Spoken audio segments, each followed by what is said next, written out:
Hört mal zu! Worauf warten wir noch, Kameraden? Wann folgen wir dem Weißbild unserer russischen Brüder? Alle Zeichen in der Heimat deuten auf Sturm gegen das fluggeladene Kaiserregime. Durch Massenstreiks trotzen die Arbeiter der Gewalt. Kameraden! Was ist? In Kiel. Aufstand der Matrosen.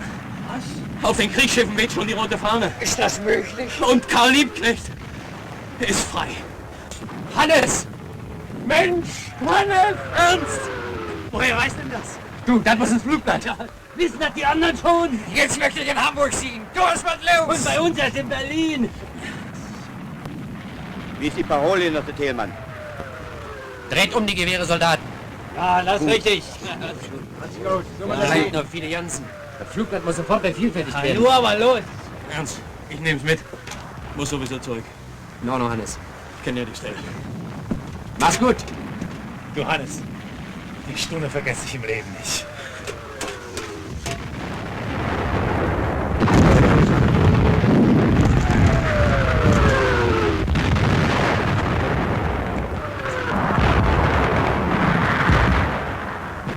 Und jetzt die Nachbareinheiten für Stenien. Den ganzen Frontabschnitt. Wer geht zur dritten? Und wer zum Reservebataillon?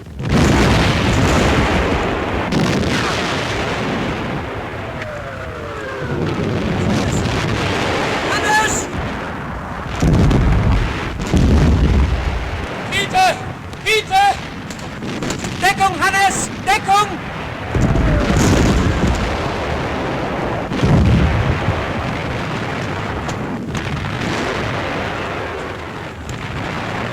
Da hat's einen erwischt.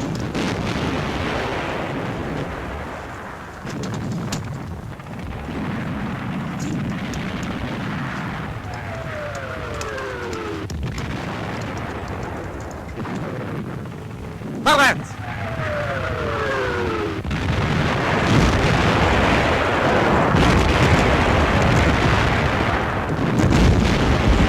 Auftritt der Matrosen in Kiel!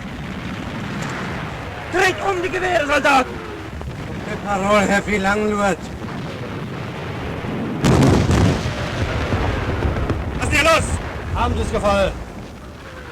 Was ist denn das? Bin gar nicht so neugierig wie du.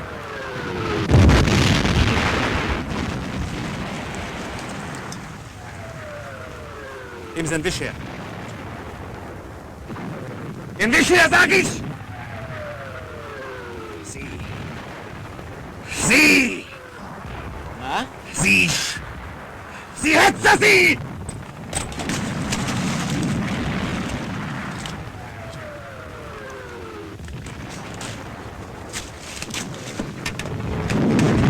Hau ab, Besaukerl!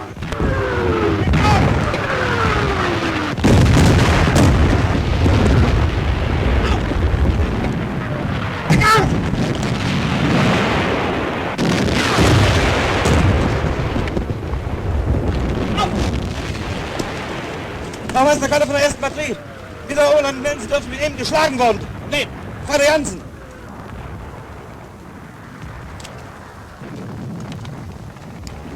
Vater Jansen, vortreten!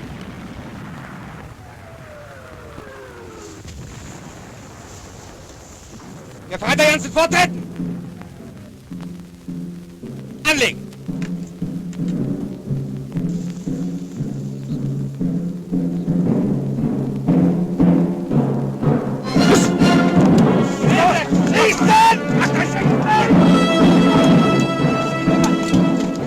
Kameraden!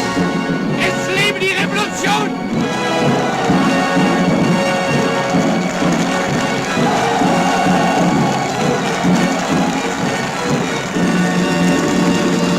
Arbeiter!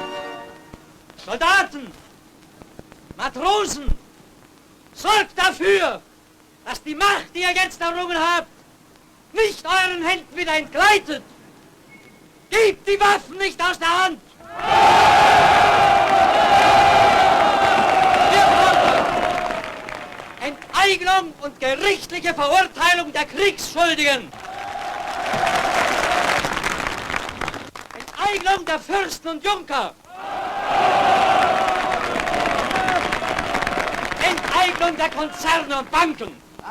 Das sind die Mindestforderungen, welche die Revolution diktiert und die zugleich ein Prüfstein dafür sind, ob einer ehrlich für die Sache des Volkes eintritt.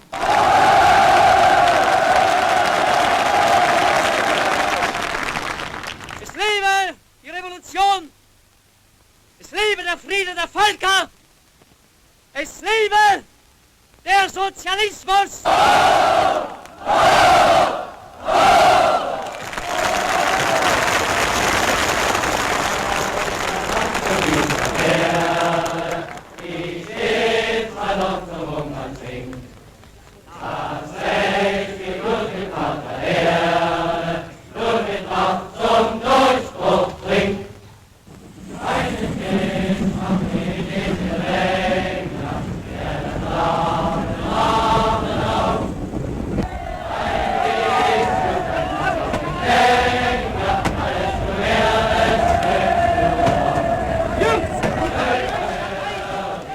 Mal vor, Ernst.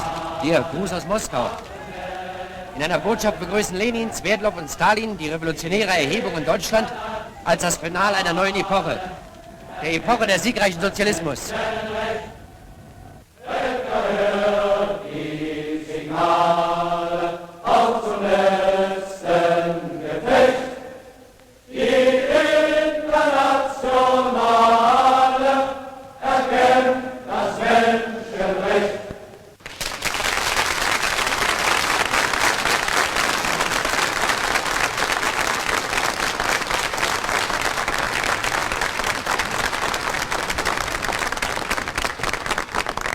Endlich haben wir das, wovon wir im Zuchthaus immer geträumt haben. Eine revolutionäre Partei. Ja, Fritz. Und sie wird alle Glückssehnsucht, alle Kampfentschlossenheit des klassenbewussten Proletariats in sich verkörpern. Zehntausende werden zu uns kommen. Die Besten, die Entschlossensten. Dann wird endlich reiner Tisch gemacht. Wie in Sowjetrussland. Ja, Genossen. Aber wir stehen erst am Anfang des Anfangs. Gegen eine Welt von Feinden gilt es anzukämpfen, um die Welt der erlösten Menschheit zu erringen. Und in dieser Welt werden freie Menschen leben, frohe Menschen, friedliebende Menschen. Mr. Feller, Sie müssen endlich radikal Schluss machen mit den Umtrieben der Spartakisten. Erst dann können Sie auf Lebensmittellieferungen aus Amerika rechnen. Erst dann. Wir tun doch, was wir können. Ach, dann können Sie eben nicht viel, Herr Scheidemann. Was sind Sie für eine Regierung, frage ich mich nur. Im Herzen Europas wagen es Liebknecht und Luxemburg, die kommunistische Partei zu gründen. Was hat uns gerade noch gefehlt, Herr Haug? 500 Millionen hat unsere Schwerindustrie gewissermaßen als Versicherungssumme gegen den Bolschewismus bereits gegeben. Stinnes Vögel und ich, wir sind bereit, noch mehr zu geben. Aber wir dulden keine Halbheiten. Wir sind doch schließlich kein Wohltätigkeitsverein. Aber, meine Herren, wir legen doch nicht die Hände in den Schoß.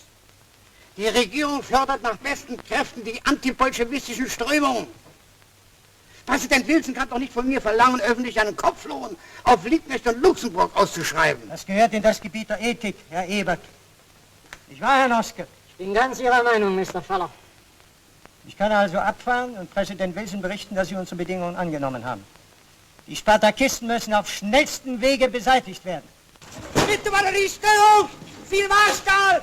Direkter Beschuss!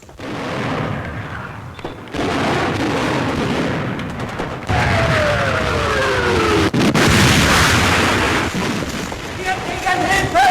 Die Arbeiter kommen! Zehntausende! In der Chausseestraße sind sie schon!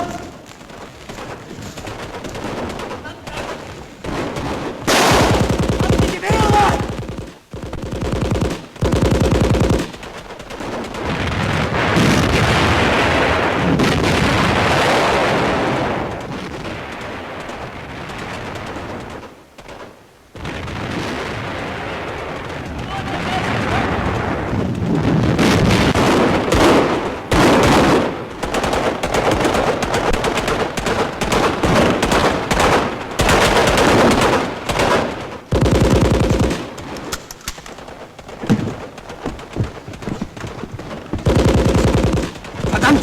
Wo bleibt die Verstärkung?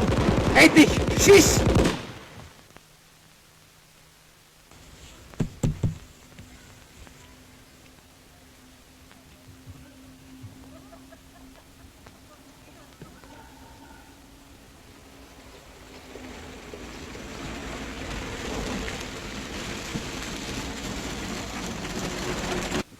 Wir können nicht länger auf den Kurier warten. Wir müssen hin. Die Demonstration geht sonst in eine Falle.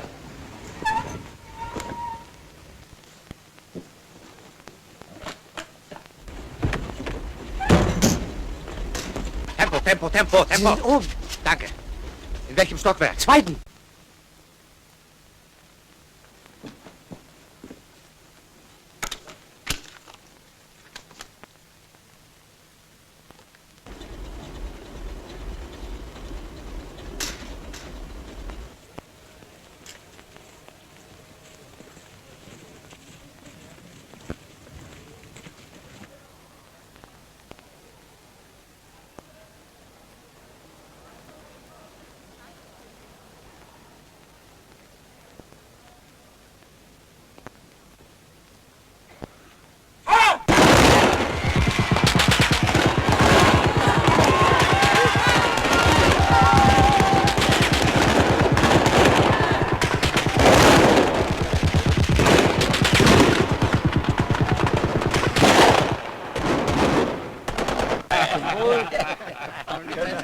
Kameraden, ich denke, wir haben Grund, diesen Erfolg zu begießen.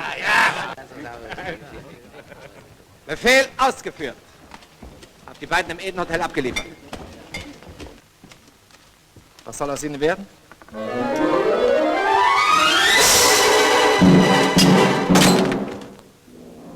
Die Leiche Karl Liebknechts wurde als die eines unbekannten Spartakisten in einem Polizeirevier abgeliefert.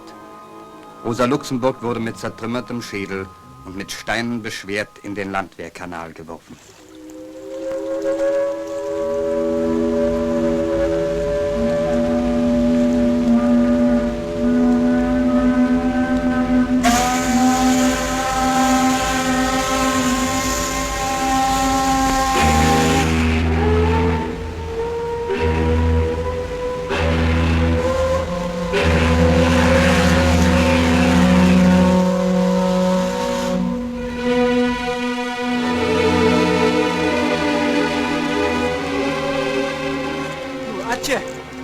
Karl und Rosa sind ermordet worden.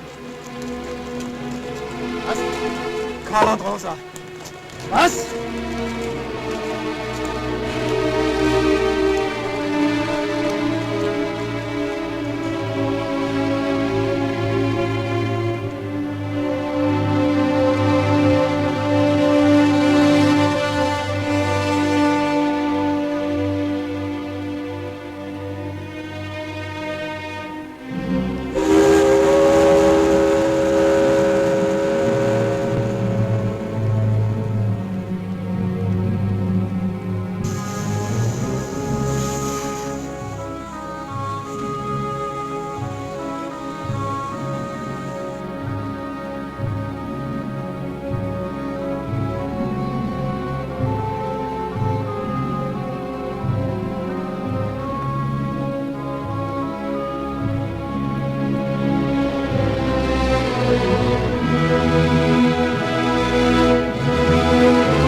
Karl und Rosa sind tot.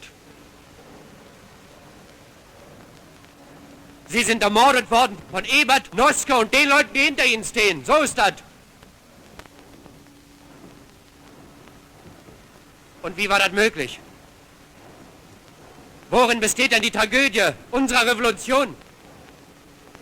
in unserer Schwäche, dem Fehlen einer revolutionären Massenpartei, die die Arbeiter im Kampf führt und organisiert.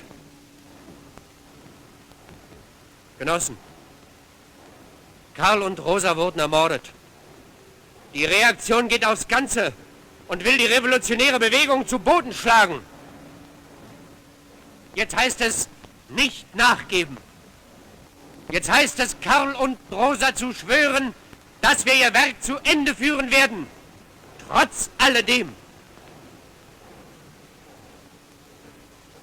Mit diesen Worten schloss Karl Liebknecht seinen letzten Kampfruf an das deutsche Proletariat. Wiederholen wir heute seine Worte als Gelöbnis. Trotz alledem. Trotz alledem.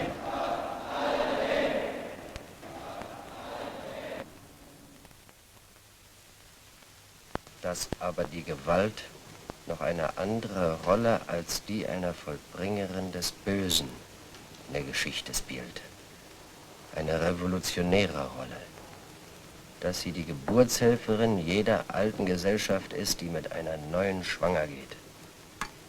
Dass sie das Werkzeug ist, womit sich die gesellschaftliche Bewegung durchsetzt und erstarrte, abgestorbene politische Formen zerbricht.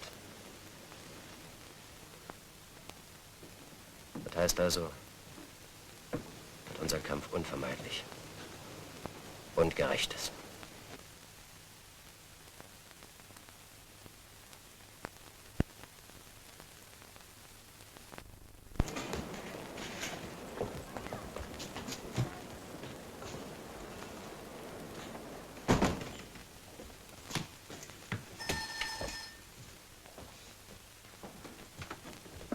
Morgen, morgen.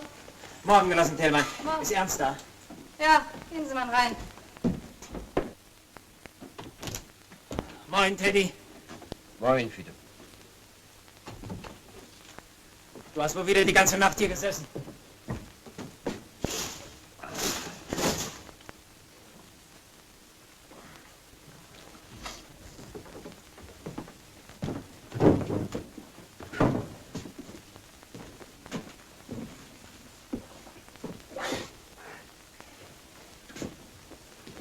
Staat und Revolution. Aber das haben wir doch schon vor einem halben Jahr gelesen, Teddy. Hat's auf der Bauernversammlung was gegeben? Allerhand Ernst. Erzähl mal. Tja, zuerst war es ein bisschen schwierig. Fragen haben die Kerls gestellt. So? Die meinten nämlich, ihr kommt schon bloß alle Jubeljahre mal aufs Dorf. Aber wir sind die ganze Zeit diesem Gutsbesitzer Trainer und seinen Kadetten ausgeliefert. Das ist doch richtig. Was hast du denn da geantwortet? Auch dazu kam es gar nicht. Mit einmal ein Krach und 20 von diesen Freikorpsleuten stürmten rein, mit Knüppeln. Die Hamburger waren schon bloß 6. Aber die Bauern, die haben sich ganz schön gewehrt. Und nach 0, nix war von den Banditen nichts mehr zu sehen. Schau mal an. Die Bauern. Aber dann hast du doch geantwortet. Geantwortet? Ich denke, das war die beste Antwort. Friede, was du dem Bauern geantwortet hast, wollte ich wissen. Staat und Revolution. Das ist schon ein gutes Buch. Nimmst man lieber noch mal mit? Hm? Morgen, Herr Thälmann. Moin. Bring den Abzug vom Leitartikel. Schwankender Kurs der Ebert-Regierung. Was der Wahlkeit immer zusammenschreibt. Muss schnell mal vorbeigehen. Aber Genosse Jansen, mit der zerrissenen Jacke können Sie denn nicht auf die Straße gehen. Kommen Sie mal rein, ich nähe Ihnen das schnell. Danke, danke. Ernst, der Zampelbüdel. Tschüss, Rosa. Tschüss, Ernst.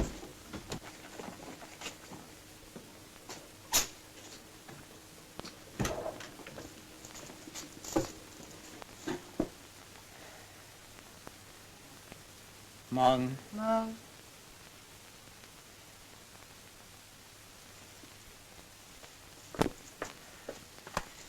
Der Ernst hat mir's aber tüchtig gegeben. Auf nüchtern Magen. Haben Sie was abgekriegt? Ja. Aber mir ist ein Anschnauzer von Thälmann lieber als von einem anderen Lob. Da geht einem jedes Mal ein Seifensieh dabei auf. Eben, sei so nett, ja?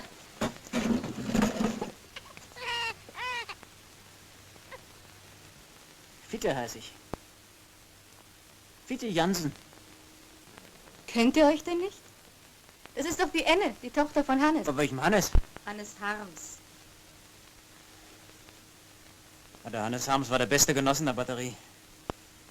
Dass es den noch erwischen musste. Habe ich dich nicht schon mal gesehen? Auf der Werft. Ja, du hast doch damals die Sirene gezogen. Ja.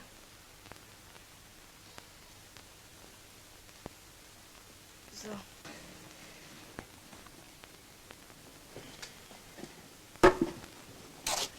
Schönen Dank auch. Enne. Morgen, Genossin Thälmann. Morgen, Genosse Jansen. Na? Du kannst es uns glauben, Genosse, wie im Kriege geht's bei uns zu. Das letzte Pferd holt einem diese Freikolore aus dem Stall. Übertreibt man nicht. Wenn der Bauer ein Pferd verliert, denkt er gleich, die Welt geht unter. Das sieht wirklich böse aus bei uns. Wie im Kriege geht's zu. Ja, bei euch können Sie sich alles erlauben. Die sollen erst mal zu uns in die Stadt kommen. Da habt ihr nicht so hoch, aber ganz anders gesprochen. Man weiß ja nicht mehr, was man glauben soll. Fällt Jochmann erstmal ein Doll. Warum drückst du nicht hier schon wieder so unklar aus, Genosse Walkeit? Schwankender Kurs der Ebert-Regierung. Das ist meine Sache. Damit führst du doch die Arbeiter irre. Das muss raus. Setz doch an die Spitze der Zeitung einen gemeinsamen Aufruf der USPD und KPD zur Aktionseinheit. Und such dazu die Schlagzeile. Schließlich bin ich hier der Chefredakteur. Es geht um Leben und Tod. Die Reaktion geht aufs Ganze. Was habt ihr denn auf dem Herzen? Wir kommen aus Treno, Genosse Thälmann. Wir wollten mal mit euch sprechen, wollten mal hören. Haben unsere Bauernversammlung eingeschlagen. Haben Sie Zuspruch gefunden? Oh, das ist es ja gerade, Genosse Thälmann. So eine Stimmung bei den kleinen Bauern. Verschiedene meinen allerdings... Was meinen Sie? Nur Sie meinen, Sie haben so Ihre Bedenken. So. Sie meinen, es gibt so viele Arbeiterparteien. Und nun zweifeln Sie, ob auch was Richtiges zustande kommt gegen die Freikorps. Tja. Keine Angst. Das wird. Das wird. Moin. Moin. Moin. Moin.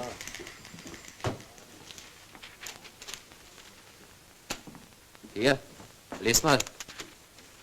Hein, und fährst du nach Elmshorn? Jeden Nachmittag. Nimm dann die beiden mit. Fahr über Treno. Gut. Walkeit, hast du schon was gefunden? Genosse Thälmann, wir haben hier eine Ausstellung mitgebracht. Über die Freikorps, ihre Waffen und was sie da sonst noch so haben. Ich kann dir sagen, die haben Maschinengewehre und sogar Kanonen. Guck mal ein bisschen rüber zu mir. Ich hab noch einen ganzen Sack voll Fragen. Die Schlagzeile kann doch nur heißen, Freikorps bereiten Staatsstreich vor. Alle her! Alles mal her! Wir schlagen los! Siegesmeldung 1! Brigade Erhard ist mit klingendem Spiel in Berlin einmarschiert. Siegesmeldung 2! Ebert und seine Reichsjammerregierung ist nach Stuttgart geflohen. Siegesmeldung 3! Kapp hat die Macht übernommen. Auch in München und Breslau weht das schwarz-weiß-rote Banner. Und jetzt kommt Hamburg dran. Hast gehört? Nimm. Ich muss los.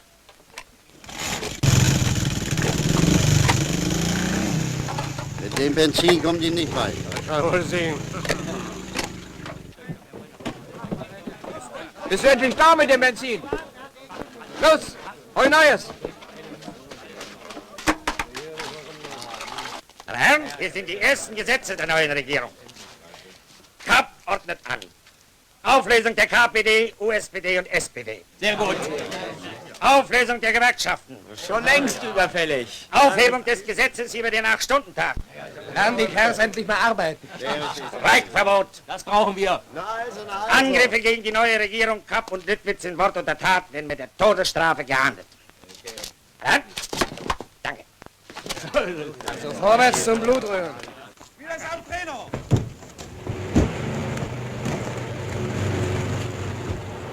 Heil und Sieg! Fette Beute!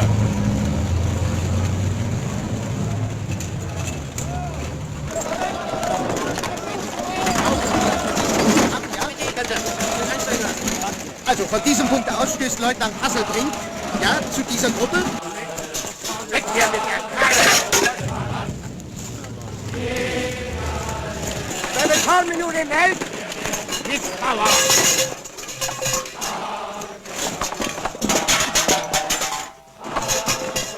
Also Menk und Hamburg liegt still. Die von Einreichen Harwig haben auch schon das Werk verloren. Verkehrsbetriebe, einstimmiger Streikbeschluss. Post, Telefon, Telegraph. Wie ein Mann, Kollege Thielmann. Keine Hand rührt sich. Bleibt nur Arche 4 breiter. Das weiß ich auch nicht.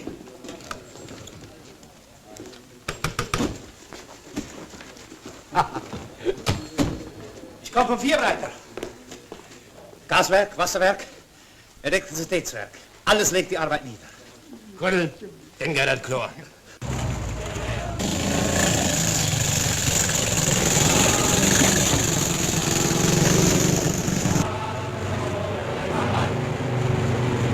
Müller, was macht ihr für Mist hier?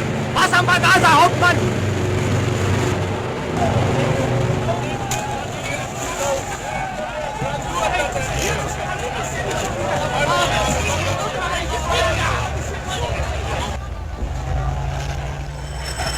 Hallo! Hallo! Hallo! Was ist denn los? Generalstreik!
Generalstreik.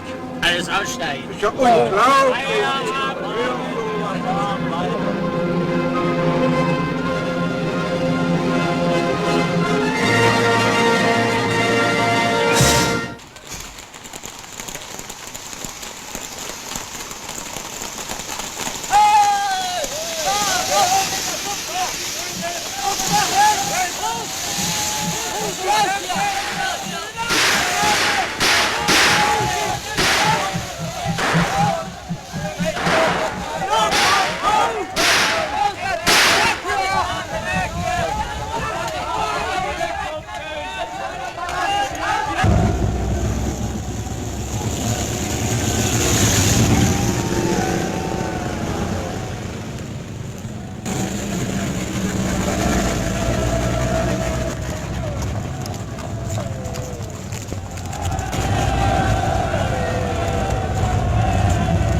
Generalstreik wurde der erste Schritt gemacht. Aber was soll denn noch kommen? Die nächsten Schritte müssen sein: Bewaffnung der Arbeiter, Sicherung der Elbbrücken und aller Hauptzufahrtsstraßen, Entwaffnung der Kappleute.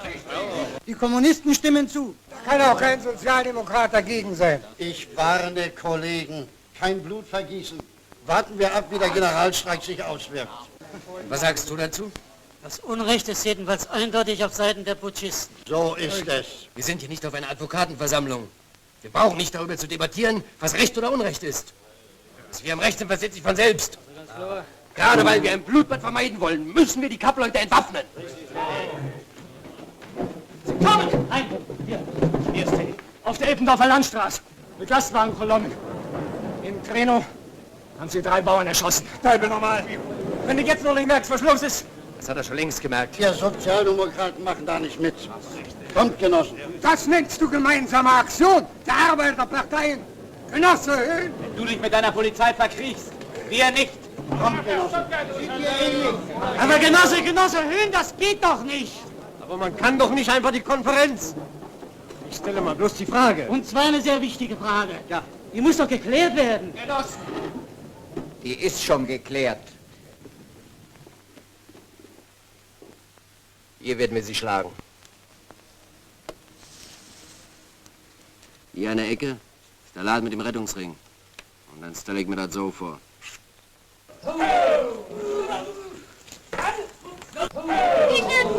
Peter! Was soll ich machen? Hol einen Pott Wagenschmier, das fühlst besser. Gut.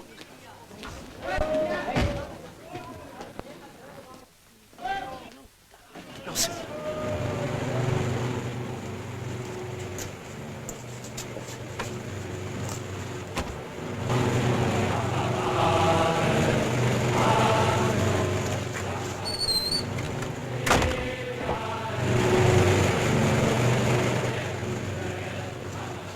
Eins klar, Teddy.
Abmartin.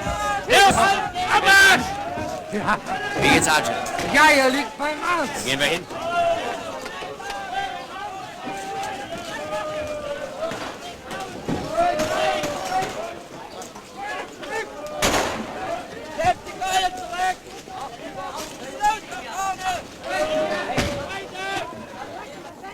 Guck dir das an, dieser Lumpen. Das war eine Überraschung. Wo kommst du denn her? Ja, Mann, ich hab doch hier mitgemacht.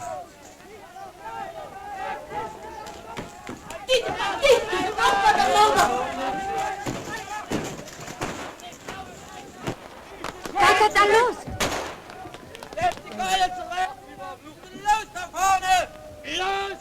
Komm, schaff das rauf da.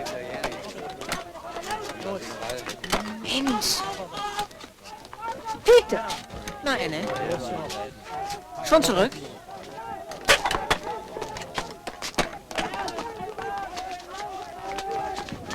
Aber Enne.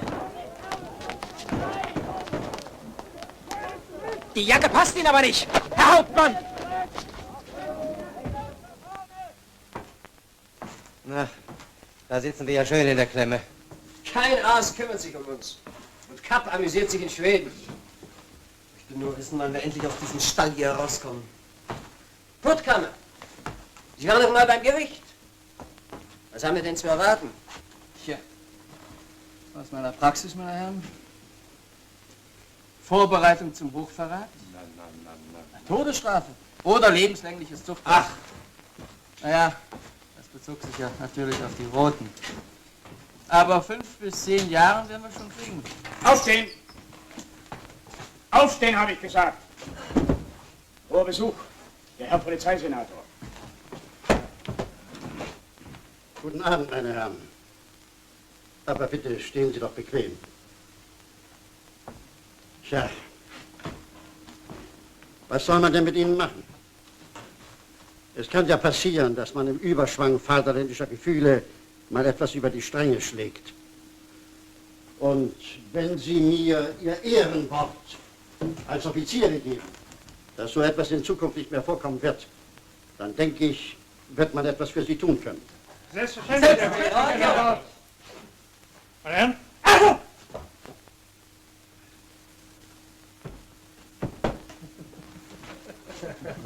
Fünf bis 10 Jahre, Mensch, keine 5 Tage.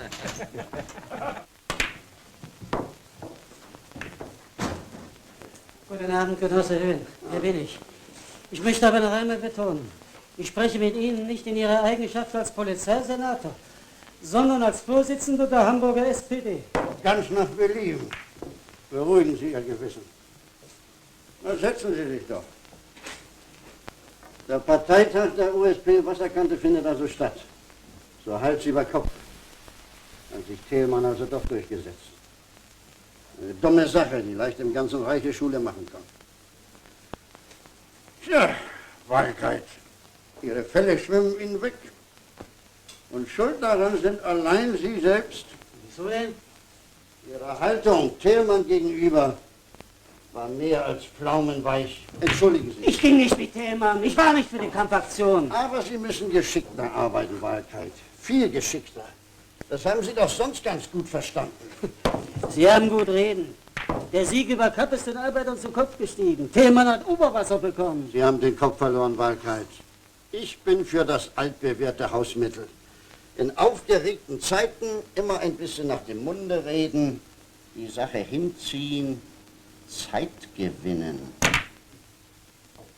Inzwischen werden sich die Gemüter beruhigen, inzwischen kann man auch selbst etwas tun. Ich helfe Ihnen schon, Wahrheit. Als Parteivorsitzender? Und als Polizeisenator.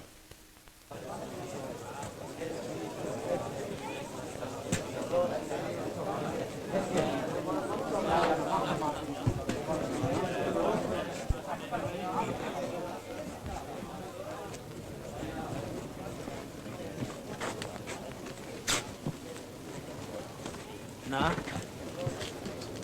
Macht ihr euch keine Gedanken, wer das nächste Mal mit euren Gewehren auf euch schießt? Bist du vielleicht für mich ins Zuchthaus? Ins Zuchthaus müssen die Kappleute, mitsamt ihrem Höhen. Deswegen müssen wir die Dinger schon behalten und später richtig gebrauchen. Und wenn die das Ding bei mir finden? Brauchst dies ja nicht übers Sofa zu hängen.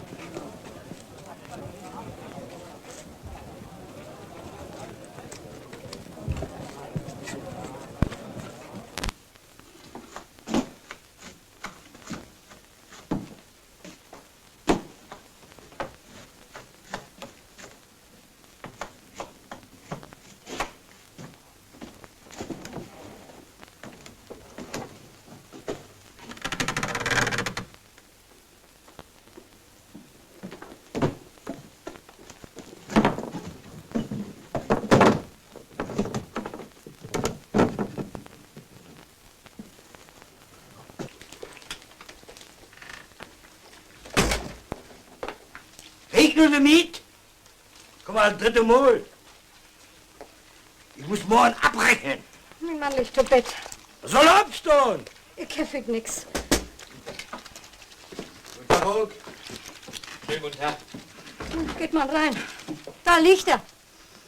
Aber Höhn und seine Schuppos, die konnten sich vor den Freikorpsbanditen dünne machen. Aber der Klasse kann sich nicht dünne machen, Martha. Die Arbeiterklasse. Die Arbeiterklasse. Du musst immer für alle da sein. Was habt ihr denn schon Großes erreicht? So Unrecht hat sie nicht. Gesiegt haben wir, aber die Waffen müssen wir verstecken. Weil wir noch nicht über Höhen gesiegt haben. Aber haben wir denn nun wirklich was erreicht? Nicht wenig. Kapp ist geschlagen. Das Selbstbewusstsein der Arbeiter ist gewachsen.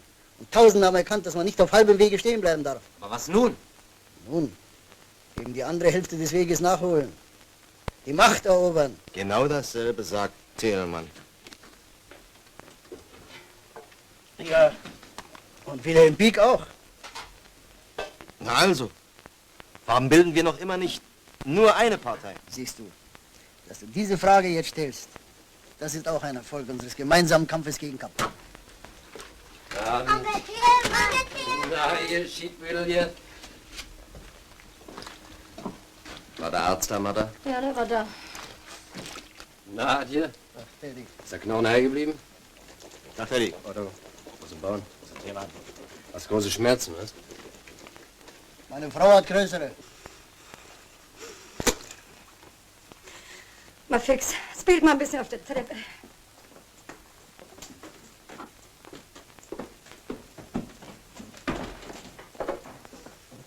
da kein Krümel Mehl mehr im Hause. Mit eurer großen Politik, da könnt ihr mir die Kinder nicht satt machen.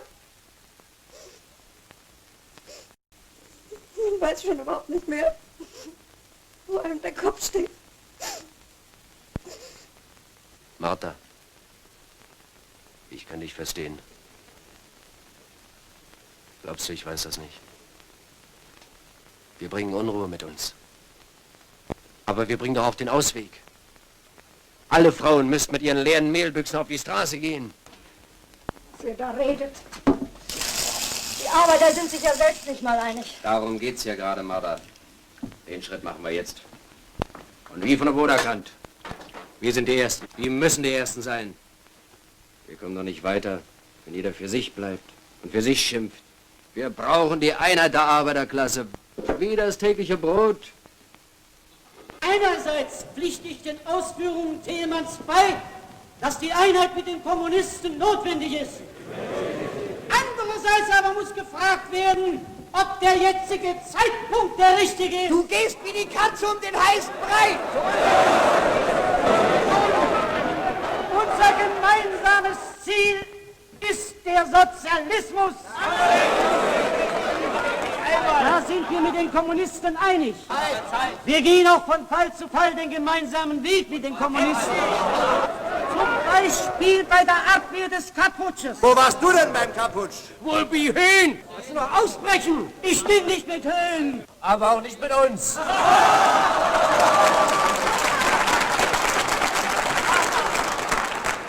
Wir sind auch einmütig dafür, dass die Arbeiterklasse die Macht übernimmt. In diesem Punkt hat Thälmann uns allen aus den Herzen gesprochen. Aber was hilft es uns, wenn wir die Macht erobern und doch nicht imstande sind, den Staat zu leiten? Das ist der Deal. Uns fehlt die politische, die parlamentarische, die wirtschaftliche Erfahrung. Indem man die Macht ausübt, lernt man sie gebrauchen.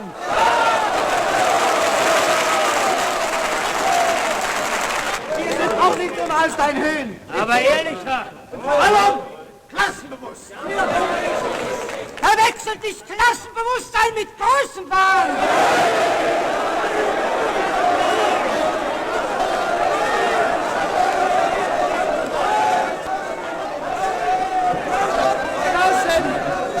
Genossen!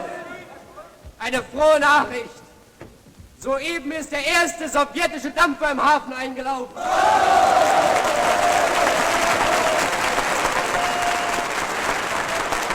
Und dieser Dampfer heißt Karl Liebknecht.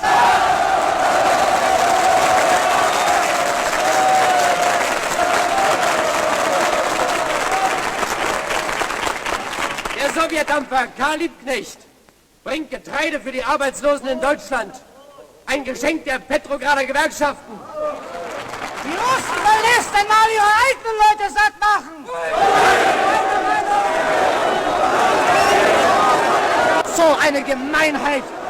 Unsere russischen Genossen brechen ihr Brot in 2 Stücke, weil unsere Kinder hungern. Weil kein Schiff hier nur, weil es aus Sowjetrussland kommt.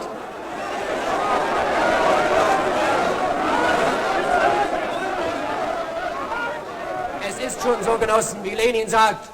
Das Verhalten zum Sowjetstaat ist der Prüfstein dafür, ob einer revolutionär ist oder nicht. Die Wahlkeits werfen uns zurück. Sie wollen uns das Vertrauen zu uns selbst, zur aufbauenden und revolutionären Kraft der Arbeiterklasse nehmen. Aber, Genossen, das Bestehen eines sozialistischen Staates, der einer Welt von Feinden standhält, stärkt das Klassenbewusstsein, den Kampfwillen und die Siegeszuversicht der Arbeiter aller Länder.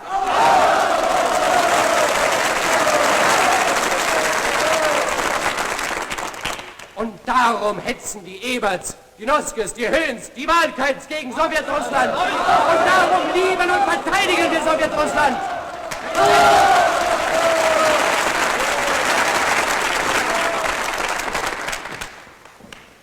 Genossen, Karl Liebknecht, unter der siegreichen roten Fahne des Sozialismus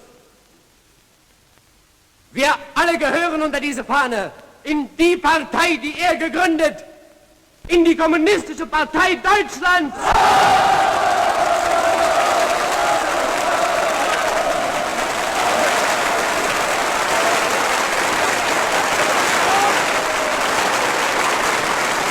Was? 98% der Stimmen für Vereinigung mit den Kommunisten? Das ist ja ein himmelschreiender Skandal! Eine Niete dieser Wahrheit! Dieser Russendampfer hat uns auch noch gefehlt. Aber den Spaß werden wir Ihnen versalzen. Schwabe, Sie sind mir dafür verantwortlich, dass niemand an Bord kommt. Teilen Sie dem Kapitän mit, dass weder der Konsum noch die Gewerkschaften die Ladung abnehmen. Ja, und die Kommunisten? Sollten sich die Kommunisten dafür interessieren, dann werden sie bei mir auf Granit stoßen. Soll erst mal Zoll bezahlen, wie sich das gehört. Wenn sie das schaffen, habe ich noch was anderes in petto. Noch haben wir das Heft in der Hand.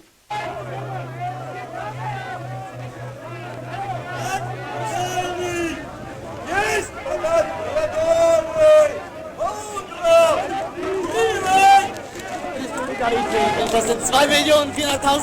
5 Stücke kommen noch. Komm weg! Ach, für Geschenke braucht man keinen Zoll zu zahlen. Ja, wenn die nur nicht wieder abdampfen müssen, bei den Weizen. Tun sie nicht. Auf keinen Fall. Guck mal da, der Dampfer. Geht nicht in Ordnung. Was geht nicht in Ordnung? Na, mit dem Chip gibt es Schwierigkeiten, Genosse Thälmann. Die Gewerkschaften wollen den Weizen nicht abnehmen. Der Konsum hat auch allerlei Ausflüchte. Kein Lagerraum, keine Transportmittel, keine Zollpapiere. Ja. Steht bestimmte Höhen dahinter. Unter Wahlkeit. Ja. Na, nun lässt man sehen. Wenn wir Arbeiter wollen, dann stehen alle Räder still. Wenn wir wollen, dann drehen sie sich. Drehen sich schnell und noch schneller. Christian, kümmere dich mal drum. Ja.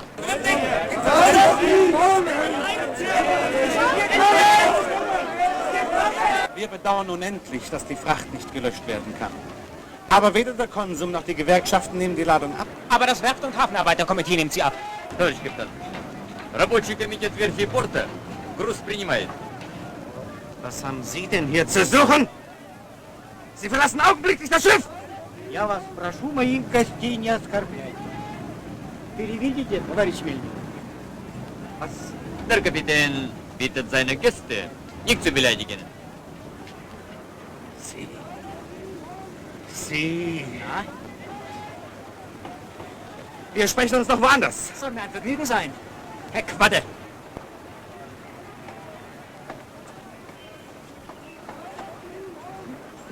Товарищ Мельник, спросите, как он сюда пробрался? Wie ist es Ihnen gelungen, herzukommen, Genosse? Überall ist doch Polizei. Revolutionäre kommen überall durch. Revolutionäre всюду проходят. Und dann noch eine Frage im Auftrag des Genossen Thälmann. Wie hoch sind die Zollgebühren, die wir bezahlen müssen? По поручению товарища Тельмана они интересуются оплатой пошлин. Скажите.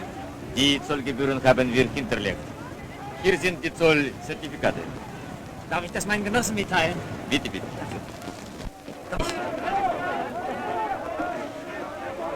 Achtung, Achtung! Alles geht gut!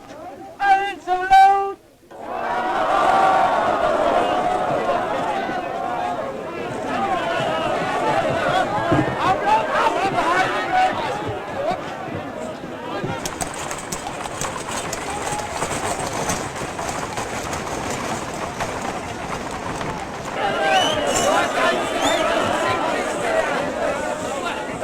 Transportmittel, denke ich, sind wir versorgt, Genossen.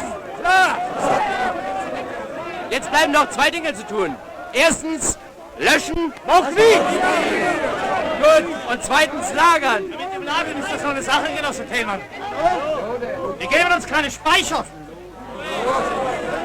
Und wenn wir den Tanzsaal von Lübschen nehmen?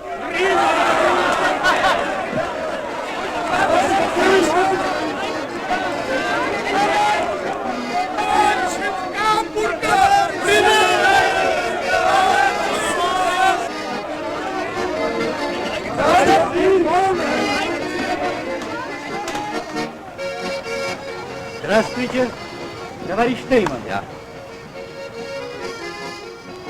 Ich bin heute das erste Mal auf sozialistischem Boden. Wir danken Ihnen, Genosse Kapitän. Товарищ Тельман впервые на социалистической территории. Он благодарит вас. Русский пролетариат всегда готов помочь немецкому народу. Das russische Proletariat ist immer bereit, dem deutschen Volk zu helfen.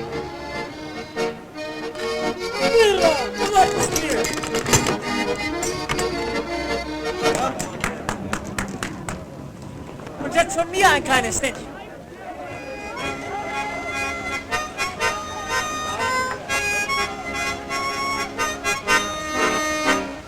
Вергнута ночь, поднимается солнце наверх нерабочих голов.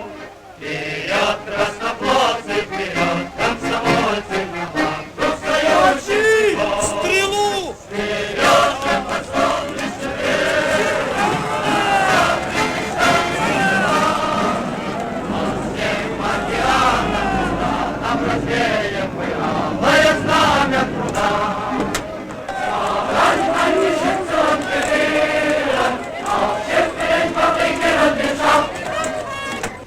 Überliefert, Beitrag über die Meere, die Fahne der Arbeiterwacht.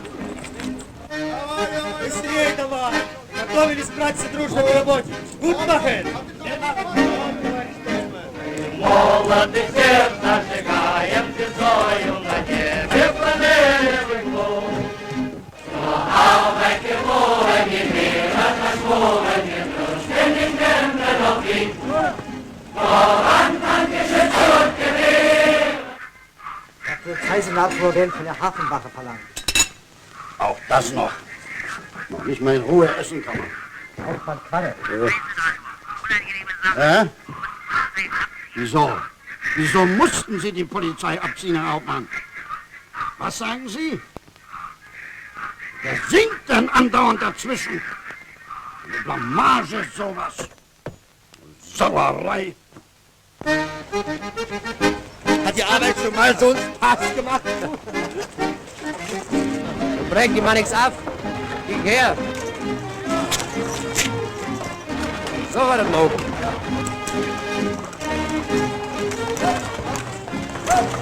Gelernt ist gelernt.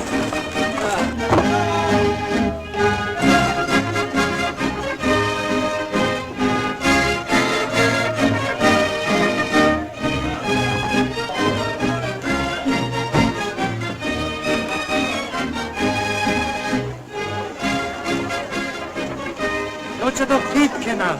Kriegst du doch allen noch was ab. Alles Freude! Ja? Es kommen noch 300 Frauen aus Rotenburgs Ort. Sind nach Gift-Pankow. Das hat aber fein gemacht. Siehst du, Frau der Dame, Einigkeit macht stark. Und satt. Der Sturm und zerzausen, die Wellen, die Brausen, die rote Blut, die steigt an. Voran und zerlesen, zum Endkampf wir rösten, die rote Marine voran. Voran an Geschütze und Gewehre. Wie schön könnte das Leben in Deutschland sein. So ein tüchtiges und fleißiges Volk. War nie Herr seiner Geschicke. Voran an Geschütze und Gewehre. Auf Schiffen, Fabriken und im Schacht. Trag über den Erdball, trag über die Meere, die Fahne der Arbeitermacht.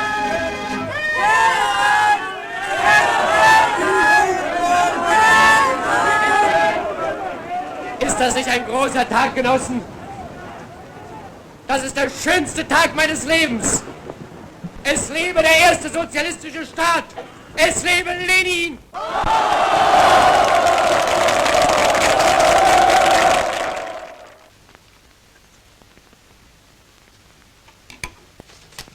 Bitte?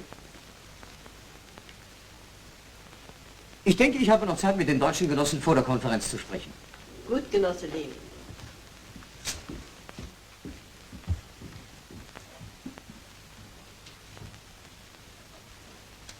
Genosse Lenin lässt die deutschen Genossen zu sich bitten.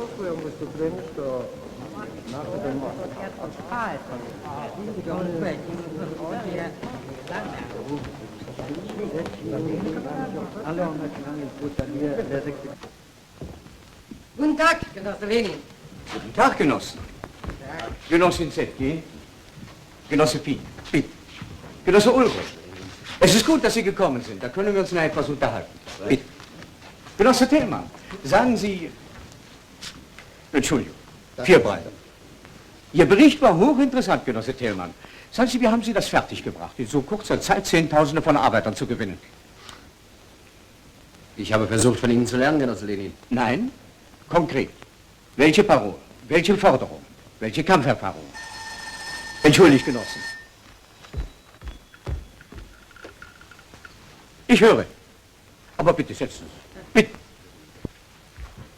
Ja? Was gibt es Neues an der Front?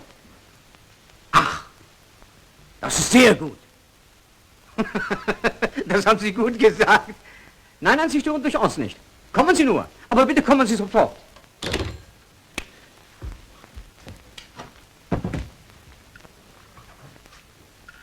Nun erzählen Sie bitte.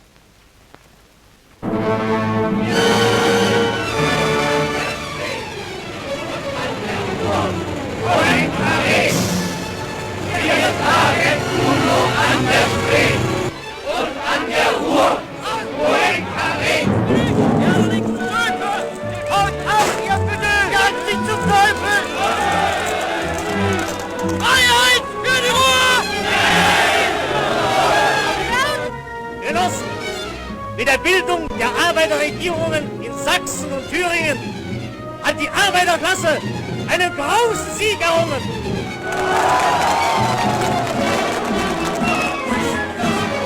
Die Not und das Elend der Inflation und der Arbeitslosigkeit.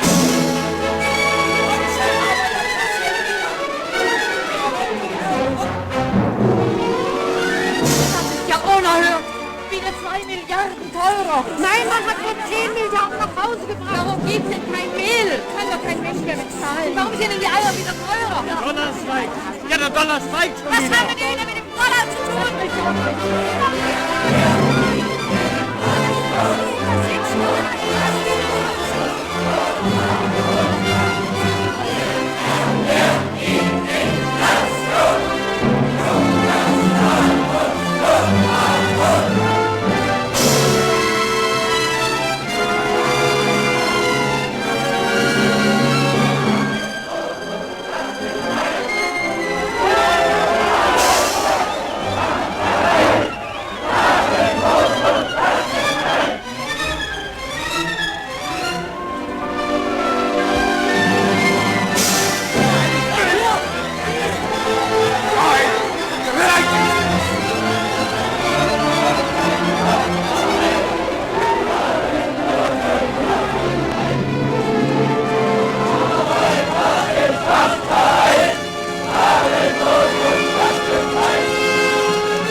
Gestern Nacht haben wir im Düsseldorfer Bezirk der ganze Zugverkehr aufgehalten.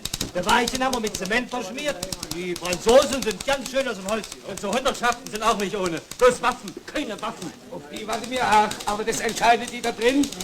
Genosse, verstehen doch, ich muss Thälmann unbedingt sprechen. Und du musst verstehen, Genosse, dass in die Sitzung des ZK niemand rein darf. Vor allen Dingen nicht kurz vor der Abstimmung. Ja, dann hol die Genosse Thälmann raus. Das geht auch nicht, der spricht doch gerade. Genosse Schomayer drin. Genosse Gräser, wo bleiben die Waffen für Hamburg? Thälmann hat schon mit mir gesprochen. Die Sache nehme ich nun selber in die Hand. Mein Wort, ihr bekommt sie auf dem schnellsten Wege. Da habe ich doch noch was vergessen. In Sachsen ergeht man sich in parlamentarischen Kombinationen. Tritt auf der Stelle. Im ganzen Reich brennt die Arbeiterschaft darauf, das kapitalistische System zu stürzen. Also, der Beschluss lautet so. Alle gehen in ihre Bezirke. Und sollte die Reichswehr in Sachsen einmarschieren, geben wir in Hamburg das Signal für einen bewaffneten Aufstand in ganz Deutschland. Wir fahren sofort nach Hamburg. Hör mal, die Kumpels aus dem Ruhrgebiet warten auf den Genossen Bauer. Aus dem Panther. Weser hat Thälmann versprochen, sofort Waffen zu schicken. Gut, dass man das weiß.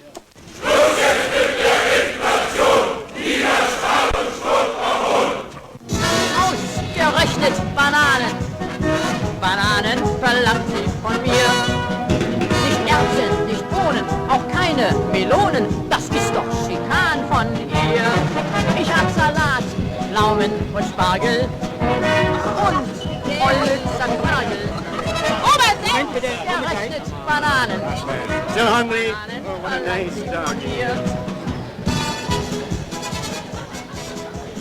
Für $320 die ganze Villa, mit Inventar und Waren. Und die Tochter noch als Zugabe.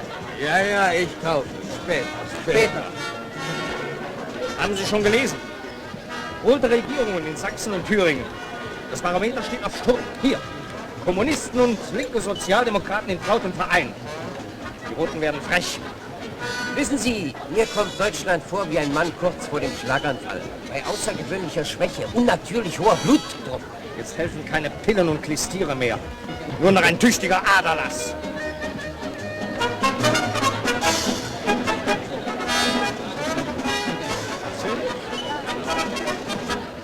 Alarm! Hauptmann Alarm, sind Sie es oder sind Sie es? Ich weiß wirklich nicht. Sie erinnern sich nicht? Hier im Saal, Januar 19. Befehl ausgeführt. Zinker! Major Zinker! Natürlich, das ist der Vergiss. Bitte setzen Sie. Was machen Sie denn jetzt? Heute ist große Industriellentagung bei Ebert. Mein Chef kommt auch. Ihr Chef? Ich bin jetzt in der Industrie. Aha. Wichtige Entscheidungen stehen bevor. Sag's.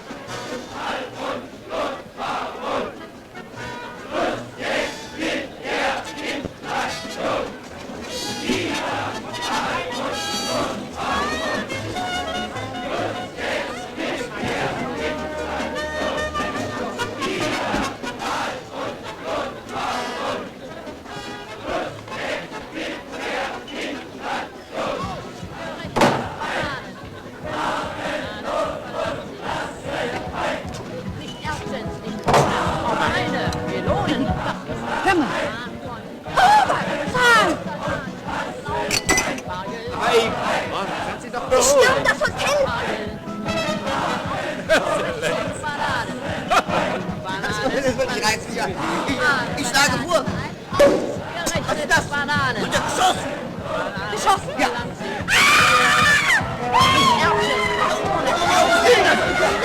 Das ist doch Schirkan von hier. Ich hab Salat, Pflaumen und Spargel.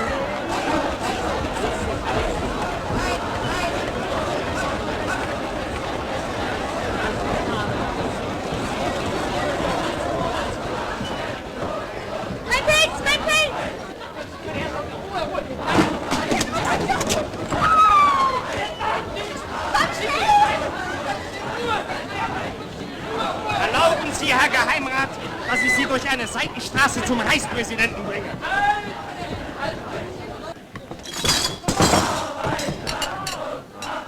So fing es 1917 in Petersburg auch an, Herr General.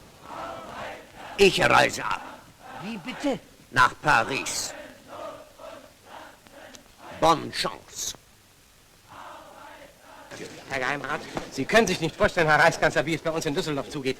Wenn wir nicht unverzüglich eingreifen, explodiert das ganze Ruhrgebiet wie ein überhitzter Kessel. Ihre Unterschrift, bitte. Sie fahren sofort nach Dresden. Überbringen Sie dieses Schreiben dem Ministerpräsidenten persönlich. Er soll keine überflüssigen Schwierigkeiten machen. Er ist ja schließlich auch Sozialdemokrat. Ich erwarte noch heute Ihren Bericht. Und Ihr Gewährsmann in der KPD, Herr Oberst? Wir tun unser Möglichstes, Exzellenz. Wir müssen Sachsen und Thüringen isolieren. Den Brandherd eindämmen, austreten. Aber Vorsicht, wir dürfen den Bogen nicht überspannen. Ach was, aushungern! Keine Lebensmittel nach Sachsen und Thüringen. Kein Fett, kein Fleisch, kein Brot, keine Milch, überhaupt rein gar nicht. Sollen im eigenen Saft schmoren. Und dann kommen wir als Retter. Das Schwert als Retter. Seine Exzellenz, der Herr Reichspräsident.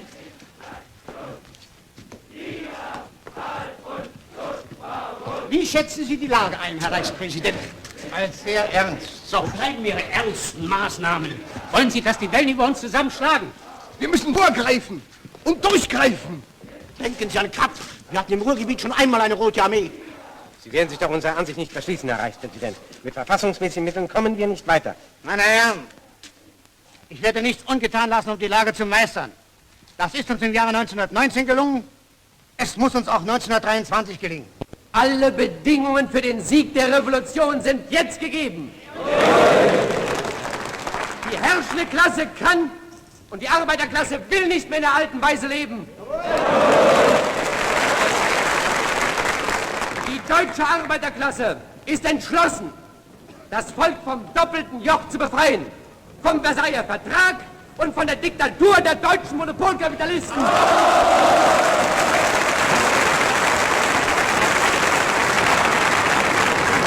Gewehr in die Hände der Arbeiter, unsere proletarischen Hundertschaften. Sie leben! Genossen! Die Reichswehr ist in Sachsen einmarschiert!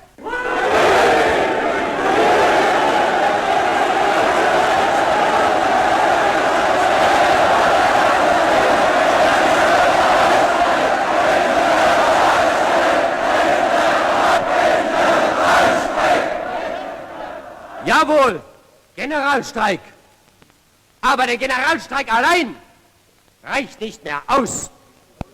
Die herrschende Klasse tritt nie freiwillig ab. Man muss sie stürzen.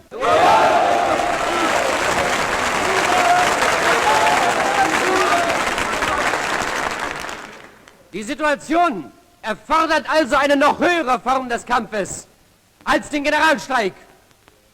Den bewaffneten Aufstand in ganz Deutschland.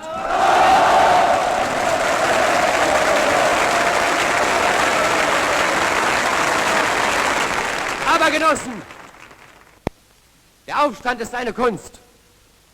Und die Hauptregel dieser Kunst, die Lenin und Stalin im Oktober 17 meisterhaft angewandt haben, ist die entschlossene Offensive. Und diese Offensive gilt es jetzt zu beginnen. Als erstes die Außenbezirke besetzen und damit die Innenstadt abriegeln und dann im gegebenen Augenblick von allen Seiten konzentrisch angreifen. Ernst, der Zug hat Verspätung. Hast du am Bahnhof noch jemanden stehen? Ja, ist in Ordnung. Genossen, wir schicken die Kuriere trotzdem ab. Wiederher. Also, es ist soweit. Erwin? Zum ZK nach Berlin. Und du? Ich fahre nach Itzehoe und spreche mit den Bauern. Und du musst heute Abend noch ins Ruhrgebiet, zu Florin. Die Waffen aus Sachsen sind nicht angekommen. Das Fräse versagt hätte ich nicht für möglich gehalten. Ich werde der nicht los. Soll ich sie rinloden? Wozu sollte ich das viele Verbandzeug besorgen? Geht das wirklich los? Lass mich mitmachen. Mach mir's doch nicht so schwer, Inne. Das ist nichts für dich. Dann will ich Teddy sprechen. Da ist jetzt nichts zu sprechen. Das glaube ich nicht. Lass das Mädel rein. Was willst du denn hier, du halbe Portion? Mitkämpfen. Für dich haben wir einen wichtigen Auftrag inne.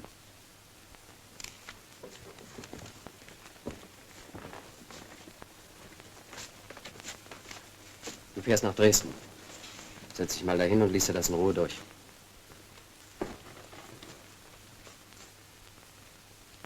Ach, Genosse Wilbrand, wir brauchen dich dringend. Wie steht's bei Blumenfoss? Oh, so eine Stimmung. Komm, da sind die Pläne zu den Kanalisationsanlagen. Wirst du das im Kopf behalten? Ganz genau. Bestimmt. Du gehst also zum Genossen Frese und sagst ihm, dass wir morgen früh losschlagen. Ohne die Waffen aus Sachsen können wir uns nur 24 Stunden halten, Inne. Mach's gut. Tschüss, bitte. Augenblick, Ernst. Man kann's ruhig laut sagen. Die Waffen aus Thüringen sind auch nicht angekommen. Weder in Suhl noch in Zählermelis hat man Waggons angekoppelt. Dann werden wir ihnen mit der bloßen Faust kämpfen. Aber die Waffen waren noch zugesagt. Die müssen noch hier ankommen. Die Arbeiter wollen nicht mehr warten. Denkt, Genossen, die Reichswehr ist doch schon in Sachsen einmarschiert. Ja, was denn nur? Ohne Waffen können wir doch nichts machen. So. Ich stelle immer bloß die Frage. Wir holen uns welche. Wir holen sie uns, wo sie sind. Morgen früh um 5.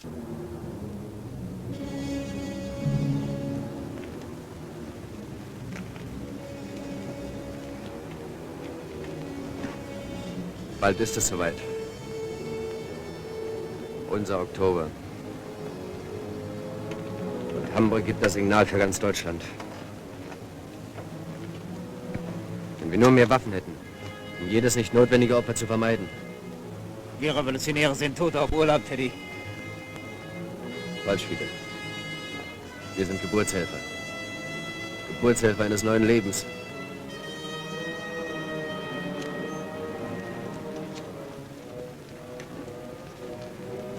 Und für dieses neue Leben geben wir alles her. Alles. Dann bleibt es doch bei dem Beschluss. Was denkst denn du? Um 5 Uhr.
Verdammt feuchte Wohnung. 13 Stück. Hartmut Lang.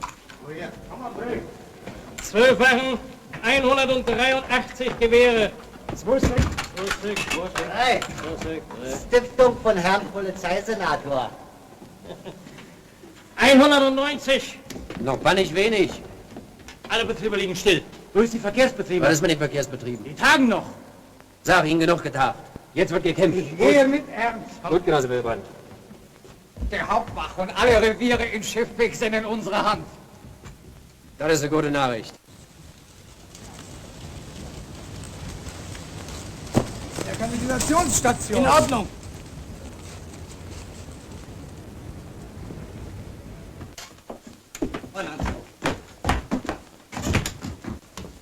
Teddy! Das Militär zieht ab! Am Steinschanzenbahnhof werden sie verladen. Werden Sie anderswo noch dringender gebraucht.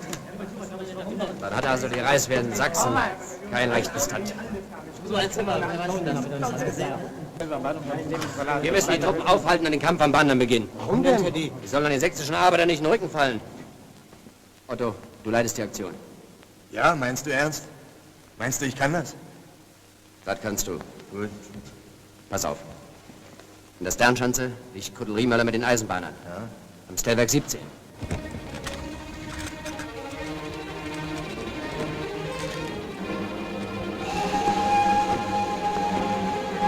Bahndamm frei!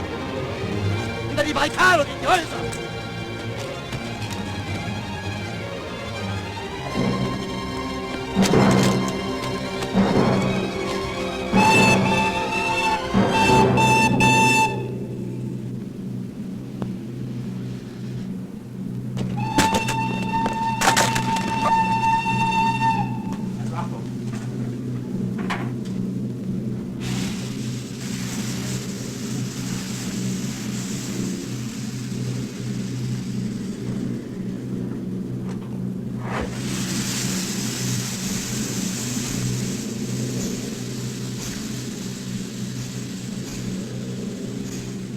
Soldaten!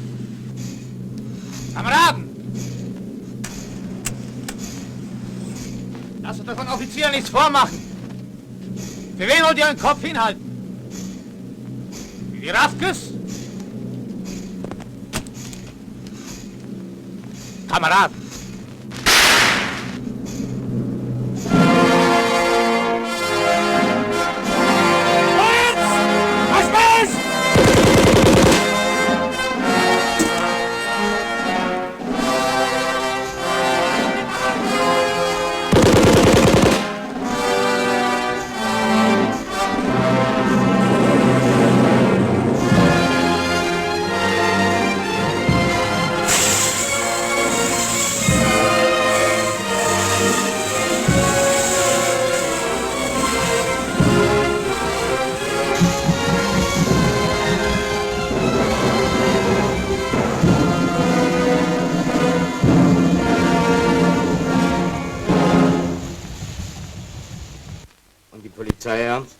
Höhen?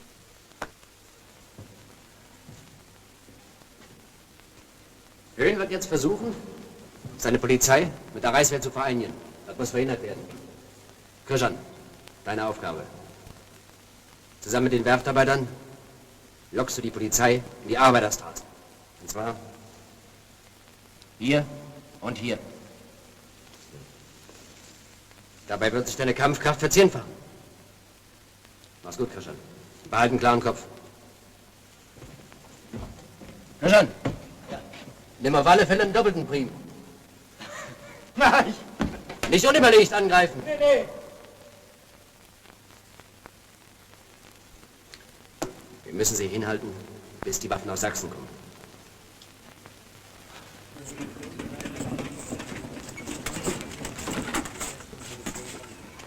Hans Grautsch? Hetsche, du bleibst hier im Kohlenhof mit 20 Mann. Ihr kommt erst auf den zweiten Pfiff, klar? Gut. Und wer kriegt die Handgranaten? Tja, wir haben bloß 2 Stück. Die kommen aufs Dach. Die eine kriegt Paul, die andere Walter. Na, Christian. Ja? Das ist aber bannig wenig. Werden wir es denn damit schaffen? Mensch, Paul, wir sind doch hier nicht am Jungfernstieg. Hier wohnen doch Arbeiter, klar? Klar. Christian! Ja? Reichswehr an der Hochbahn!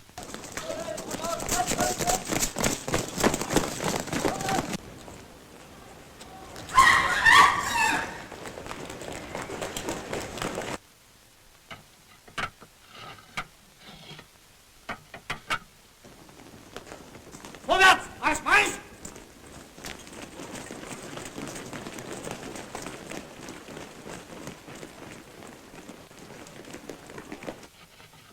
Dann gibt Christian endlich das Zeichen!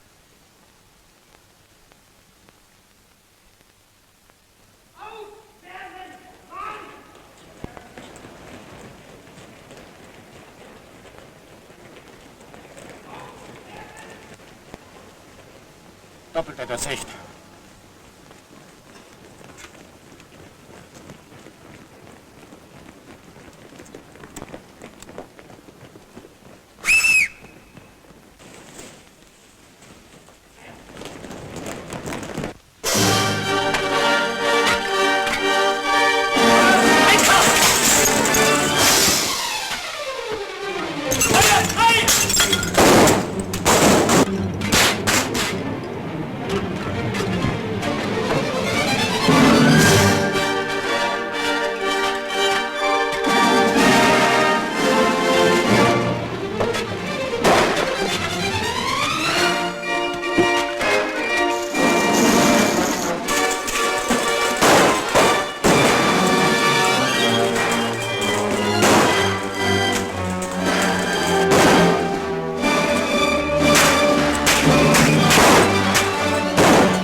Benzin!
in ganz Deutschland so gekämpft wird.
Quittung für Brandless Schaukelpolitik nicht unterbringen lassen.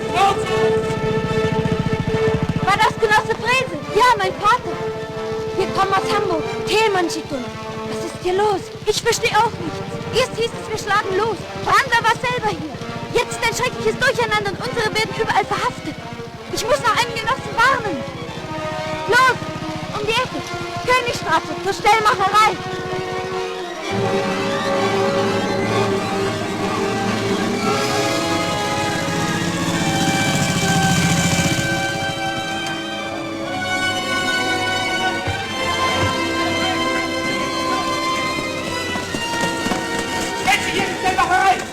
Und die Roten raus! Sammeln! Fenster zu! Häuser durchsuchen! Platz, Preis und Geschoss! Runter vom Balkon!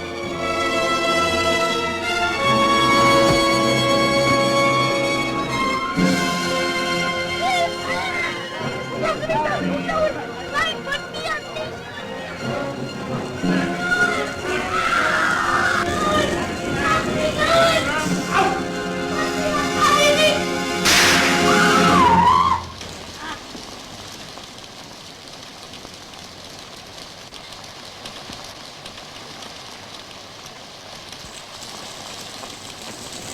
Straße frei! Runter vom Balkon! Fenster zu, es wird geschossen! In Thüringen und Sachsen ging alles glatt.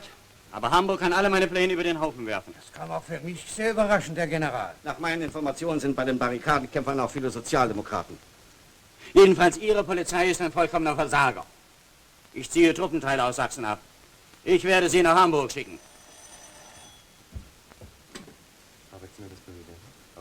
Herr Präsident, Hamburg. Jedenfalls mein Mann in der KPD ist kein Versager. Selber. Hören Sie. Ich bin nicht gewillt, diese Dinge länger zu dulden. Ich werde Sie persönlich zur Verantwortung ziehen. Jawohl. Jawohl, Herr Reichspräsident. Aber unsere Truppen haben einen sehr schweren Stand. Wir brauchen unbedingt noch mehr Verstärkung.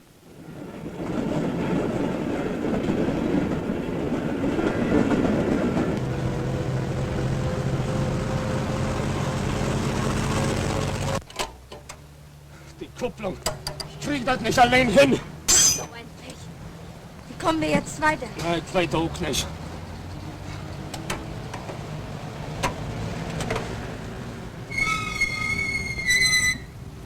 Na, was ist denn? Kleines Fräulein.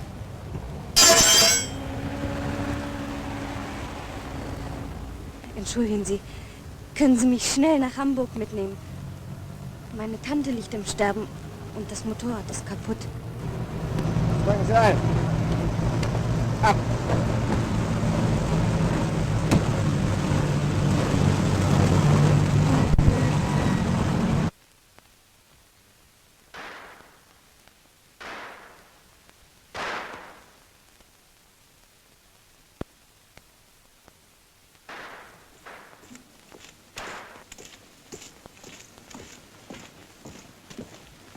Archie,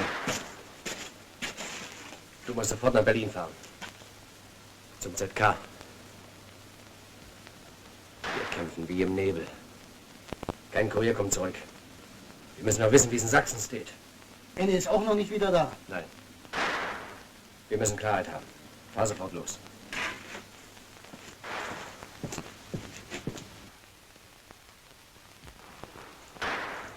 Thielmann kommt.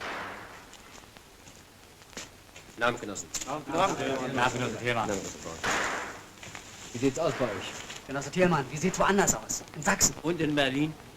Ich habe noch keine zuverlässigen Nachrichten. Aber eins steht für Hamburg fest. Weitere Reichswehrtruppen sind unterwegs. Ach, die also mal kommen. Die drüben an der Elbbrücke. Habt ihr Verbindung mit Barmbek, Schiffbek, Eilbek? Hier sind die Berichte. Mach mal Licht.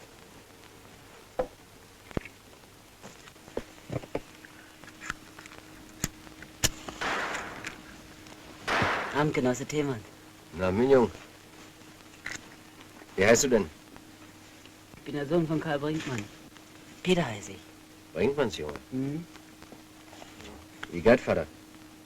Oh, nicht gut. Es spuckt Blut. So. Wie alt bist du, Peter? 17, Genosse Thielmann. 17. Mhm.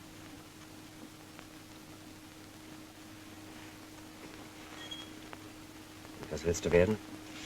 Zimmermann, wie Vater? Ja, jetzt bin ich arbeitslos seit 11 Monaten.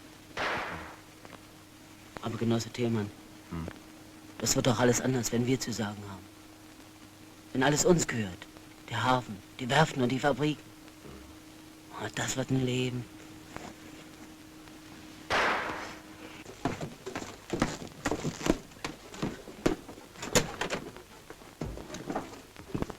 Guten Abend, Martha.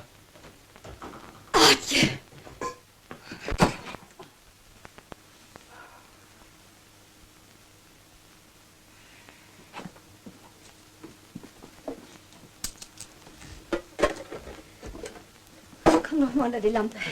Wozu denn? Was soll denn das? Komm doch mal. Ich weiß ja schon gar nicht mehr, wie du aussiehst. Mein Gott, du siehst ja wie der reine Tod aus. Was ist denn das für ein Leben, was wir miteinander führen? Nie bist du da, immer bist du woanders.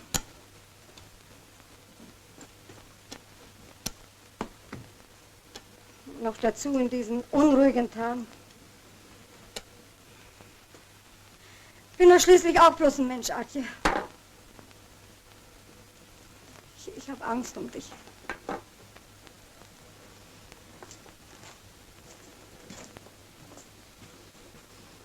Du bist mir der liebste Mensch, Martha. Aber ich kann doch nicht aus meiner Haut.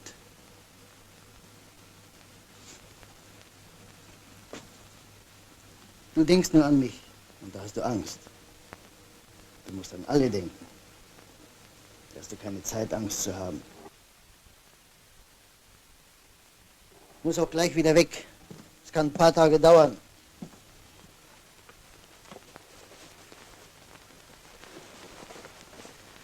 Ich weiß, es ist nicht leicht, die Frau eines Kommunisten zu sein.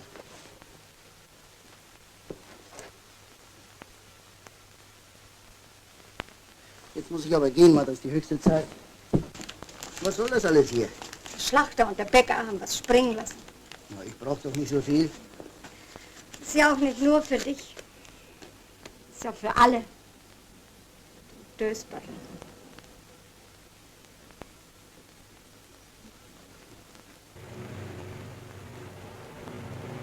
Achtung!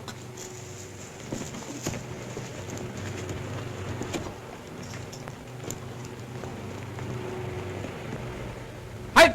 Wer da? Licht aus! Ausweisen. Reichswehr.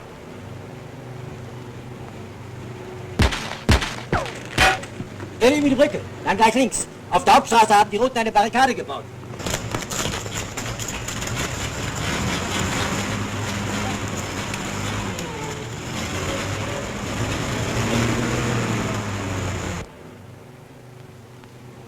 Feuer frei!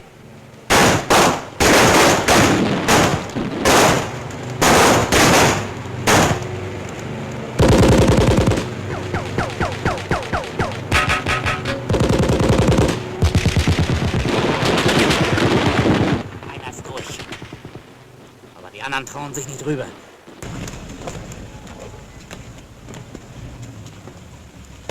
Ihr müsst darauf gefasst sein, dass sich gegen euch der Hauptstoß richtet. Ich schicke euch noch Maschinengewehr. Hier kommt keiner durch, Ernst. Verlass dich drauf.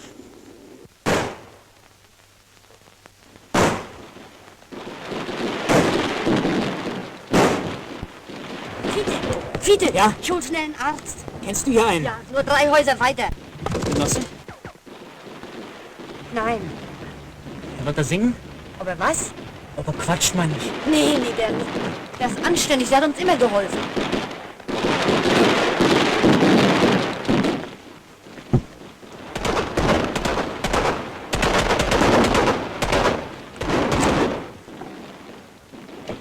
Na, Fiete? Wo ist das Maschinengewehr? Da drüben im Garagenhof. Das macht ihn schwer zu schaffen. Liegt der nächste Kanalisationsausgang vor oder hinter dem Garagenhof? Der nächste? Der muss genau im Garagenhof sein. So. Der Reichswehr greift an. Und wir auch. Du musst das MG ausschalten, die Reißwehr in die Zange nehmen. Alles in die Kanalisation! Wir greifen an! Ja, du hältst die Barrikade mit 10 Mann. Stopp wieder.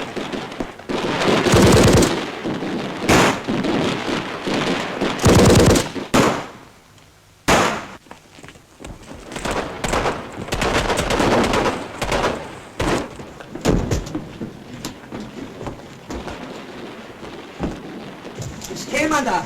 Ja, was ist? Du Ernst? Schickbeck ist mulmig. So? Wir brauchen dich. Fiete, du weißt Bescheid.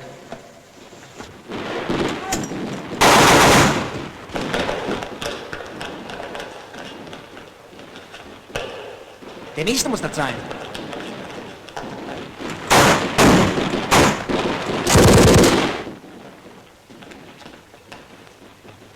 Da oben. Los.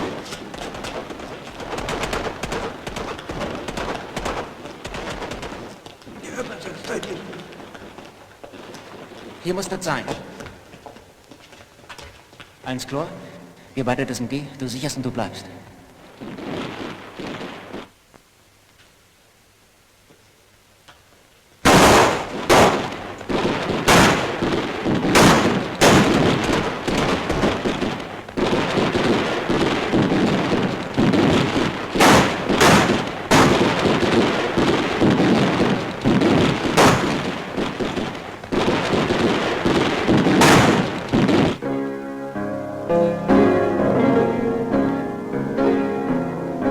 Na, wo bleibt denn die Kesselkrabbe? Wenn ihr vor durchgebrannt ist, oder? Wette verloren, Mensch. Und in den Garagenhof! Nehmen an! Wie ist denn das möglich? Die knallen uns ja ans Kreuz! Licht los! Licht aus! Amen!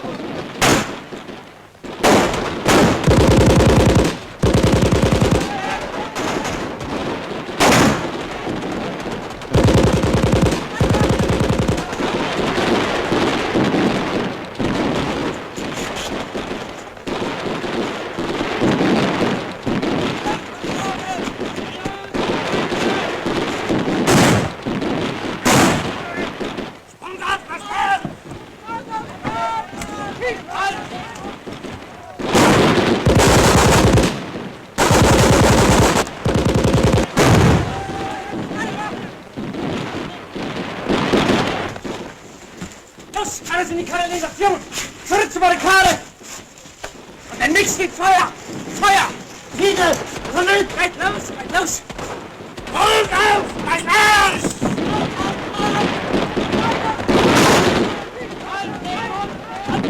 Muss schnell!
wirst kein Arbeiterblut mehr vergießen.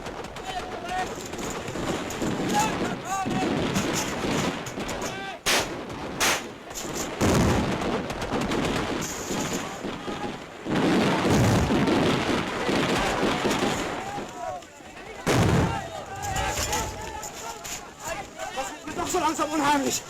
Spielen mit uns Katze und Maus. Also Karl, 4 Uhr Lauerbesprechung. Alles kommt durch die Kanalisation. Hat mir keine Augen lang geht. Mauki.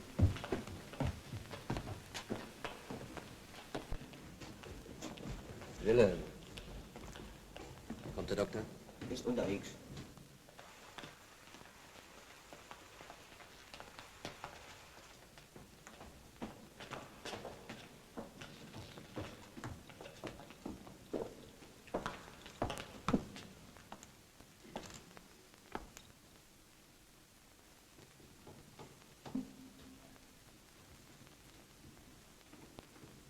Stimmt da, Teddy?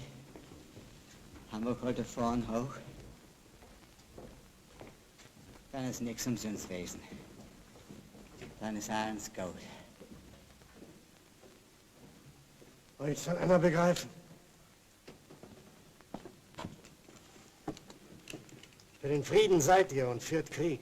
Krieg und Krieg, Doktor. Ist zweierlei. Das ist das eben. Ob das... Wofür kommt das an?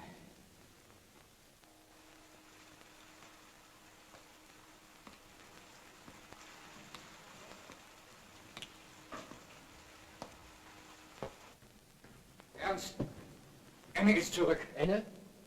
Komme. Was gut, Wilhelm. Dann gehen, Doktor.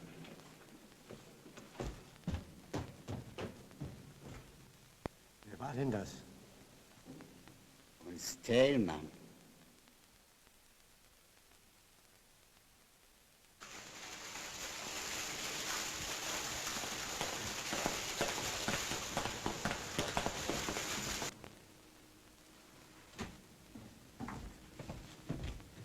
Endlich, Enne. Wie ist jetzt in Dresden? Es ist aus. Es ist aus. Was ist aus? Nun red doch deren. Ich kann nicht.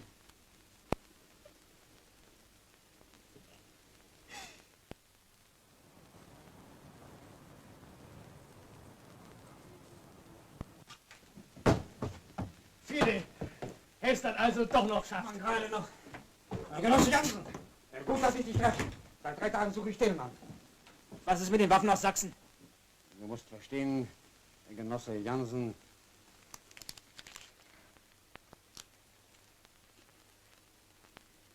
Ja, so war's.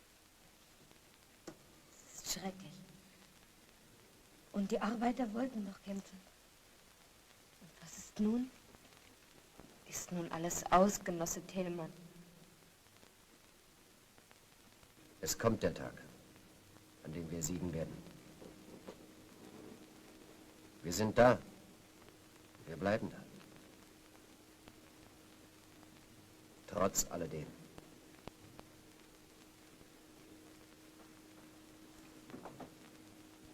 Hast dich tapfer gehalten. Genossin Enne. Wie dein Vater. Genosse Thälmann, ich will in die Partei. Ernst? Ernst? Ein Genosse vom ZK ist da. Ich komme.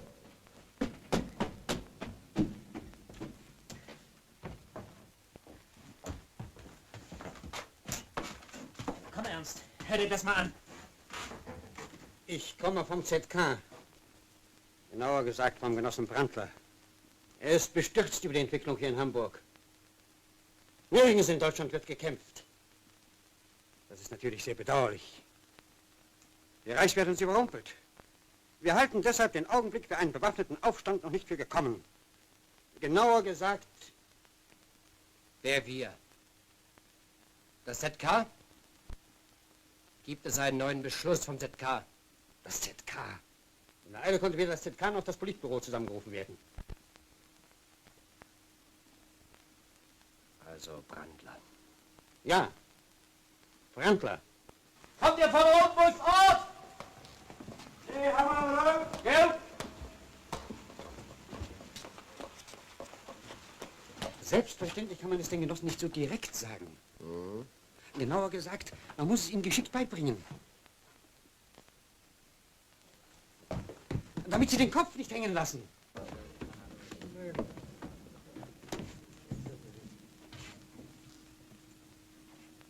Genossen, ich habe euch eine sehr ernste Mitteilung zu machen.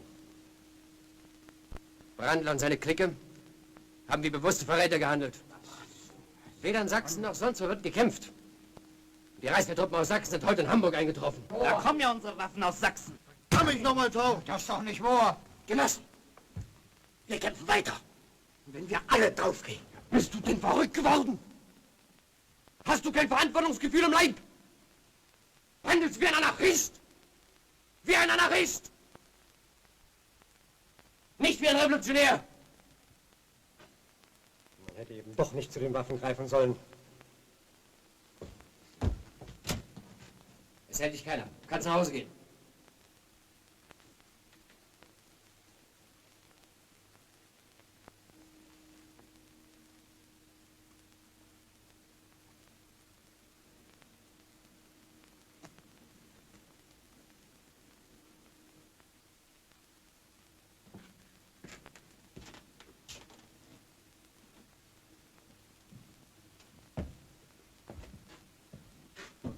Genossen, man hat uns im Stich gelassen. Ihr habt alle in diesen Tagen euer Bestes gegeben. Jetzt müssen wir einen geordneten Rückzug antreten. Der Genosse Asmussen hat Unrecht, wenn er meint, wir hätten nicht zu den Waffen greifen sollen. Genauso hat 1905 Plechanow lamentiert. Und was hat ihm Lenin geantwortet? Man hätte noch besser, noch organisierter. Überall hätte man zu den Waffen greifen müssen. So ist das. Richtig. Hätte die Arbeiterklasse in ganz Deutschland mit der Waffe in der Hand gekämpft, stünden wir heute anders da. Unsere Niederlage im Kampf ist tausendmal wertvoller und besser als die kampflose Haltung in Sachsen. Eins aber wird und darf niemand von uns vergessen. Wir alle haben den scheinbar unbesiegbaren Feind am Rand des Abgrunds gesehen.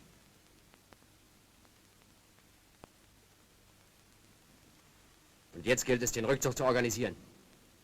Kein Kämpfer, kein Gewehr, kein Schuss Munition darf in die Hand des Feindes fallen.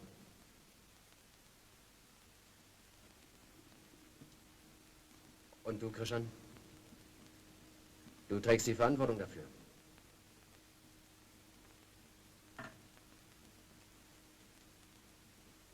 Und nun geht alle auf einen Posten.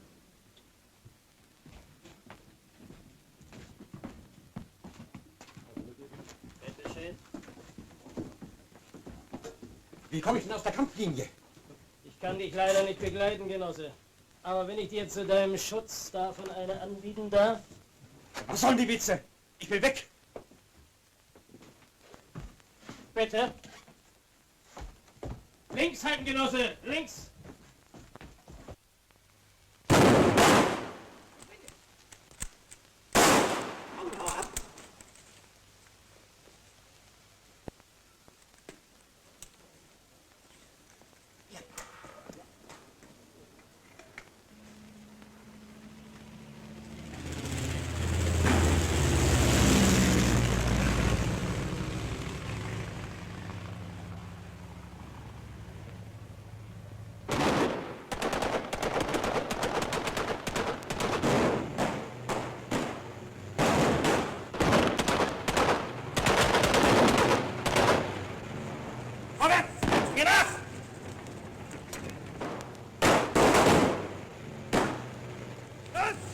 Durchsuchen!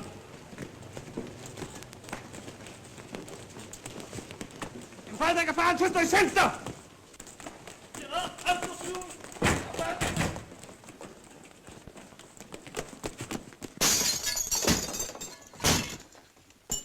Ist der Mann hier? Kenn ich nicht.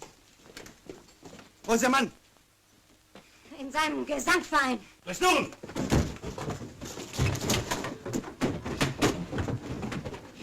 Na?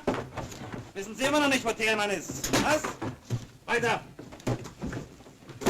Noch nicht? Weiter! Na, aber Schluss. Raus mit den Waffen!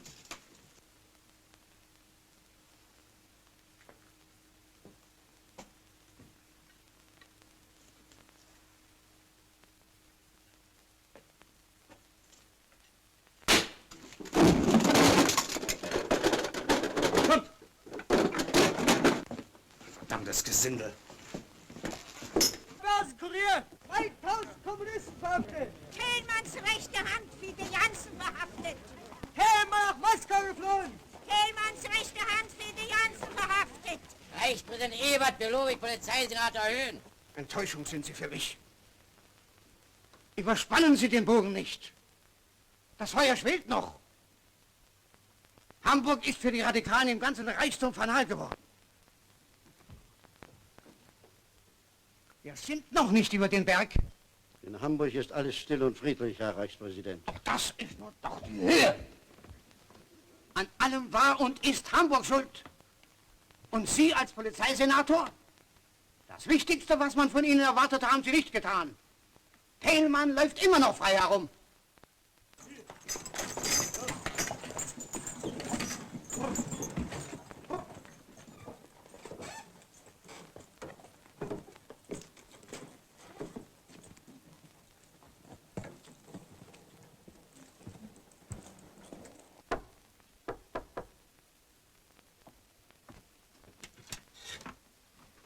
Du?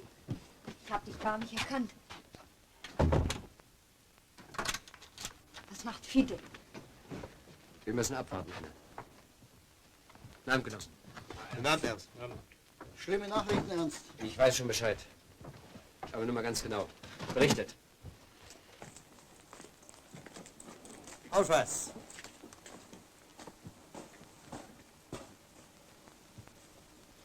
Du eine bestimmte? Thälmann. Ach nee. Wenn Sie keine Zeit haben, das ist in Moskau. Namen. Also, auf der Werft. Den Schutz übernimmst du, Krischan.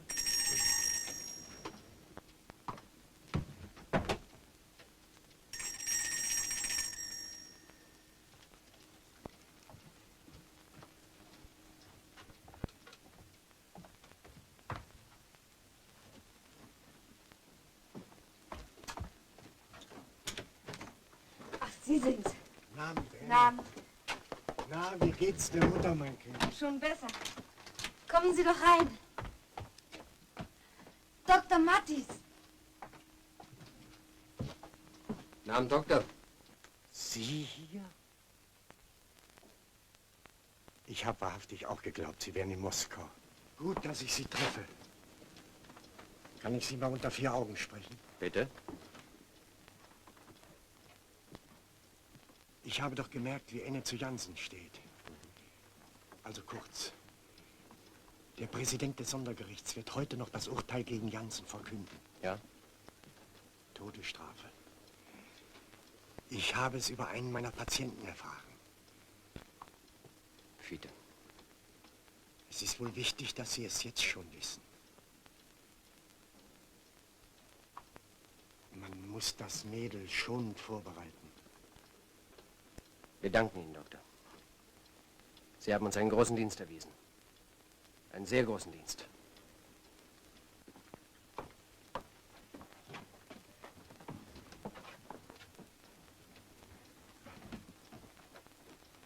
Der nächste Punkt. Die Lage im Gefängnis.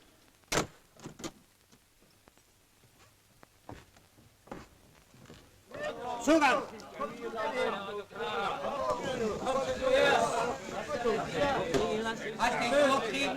Ich habe ein bisschen nachgeholfen. Hört mal zu. Thälmann schickt mich. Heute treten die Arbeiter auf den Werften und im Hafen in Aktion. Und wir auch. Hungerstreik. Es geht um das Leben von Fiete Jansen. Antrag auf Eheschließung. Tja, Natürlich muss das Gericht Ihren Wunsch respektieren, aber ich weiß wahrhaftigen Gottes nicht, was Sie sich von diesem Einfall versprechen. Ich bestehe darauf. Was bezwecken Sie eigentlich damit? Aufschiebung der Urteilsvollstreckung? Ich bitte Sie, die 2 Tage, die das Gesetz dafür vorsieht? Ich bestehe darauf. Oder geht es um die Witwenrente? Die wird in diesem Falle gar nicht ausbezahlt. Ich bleibe dabei.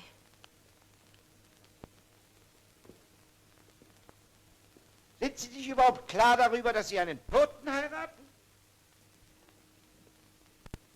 Ich bleibe dabei.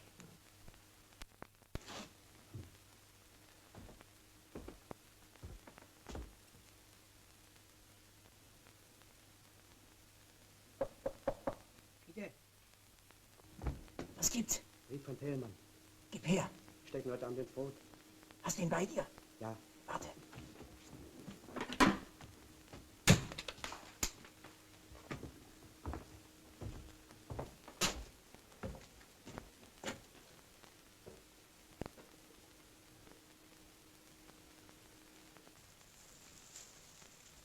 Der 7. Hungertag. Wie lange kann das ein Mensch aushalten? Ich weiß von einem, der hat 28 Tage ausgehalten. 28 Tage?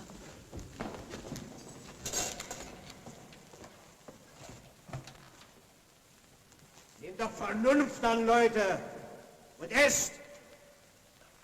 Hier. Seht mal her. Ihr schadet euch doch nur selbst. Was gibt's Neues? Der Streik geht weiter. Die Werften liegen still. Fiete hat im Gefängnis geheiratet. Donnerwetter. Hier. Die Fleischportion von 7 Tagen.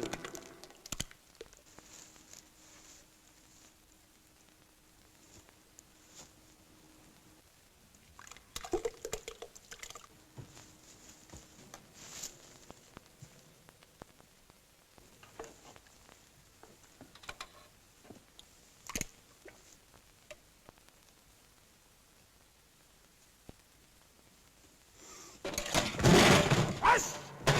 Verdammtes Pack!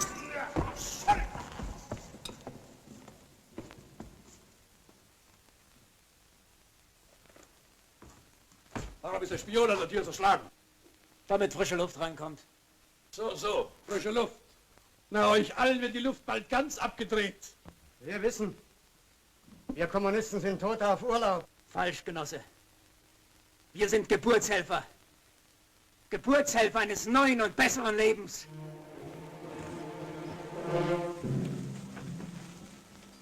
Genossen! Unter dem Druck der kämpfenden Arbeiterschaft hat das Sondergericht das Todesurteil gegen Fiete Jansen aufheben müssen. Wir haben unsere Solidarität, das Leben Fiete Jansens gerettet.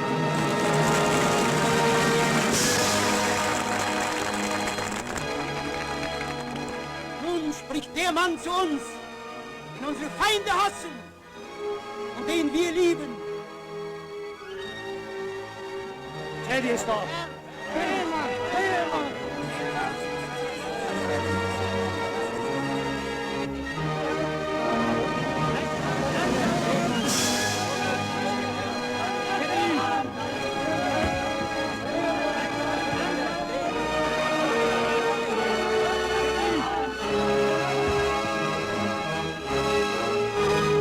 Freunde, Genossen, getrieben vom Elend der Inflationszeit, gedrängt von der unerhörten Not der werktätigen Massen, griff der beste, der revolutionäre Teil der Hamburger Arbeiter zu den Waffen und nahm den Kampf auf gegen die kapitalistischen Unterdrücker. Die Arbeiter griffen an, fielen, wichen zurück, aber sie ergaben sich nicht. Sie kämpften für ein besseres Deutschland. Für diesen Kampf gab Hamburg das Signal. Aber es blieb allein, weil Verräter und Opportunisten uns in den Rücken gefallen sind.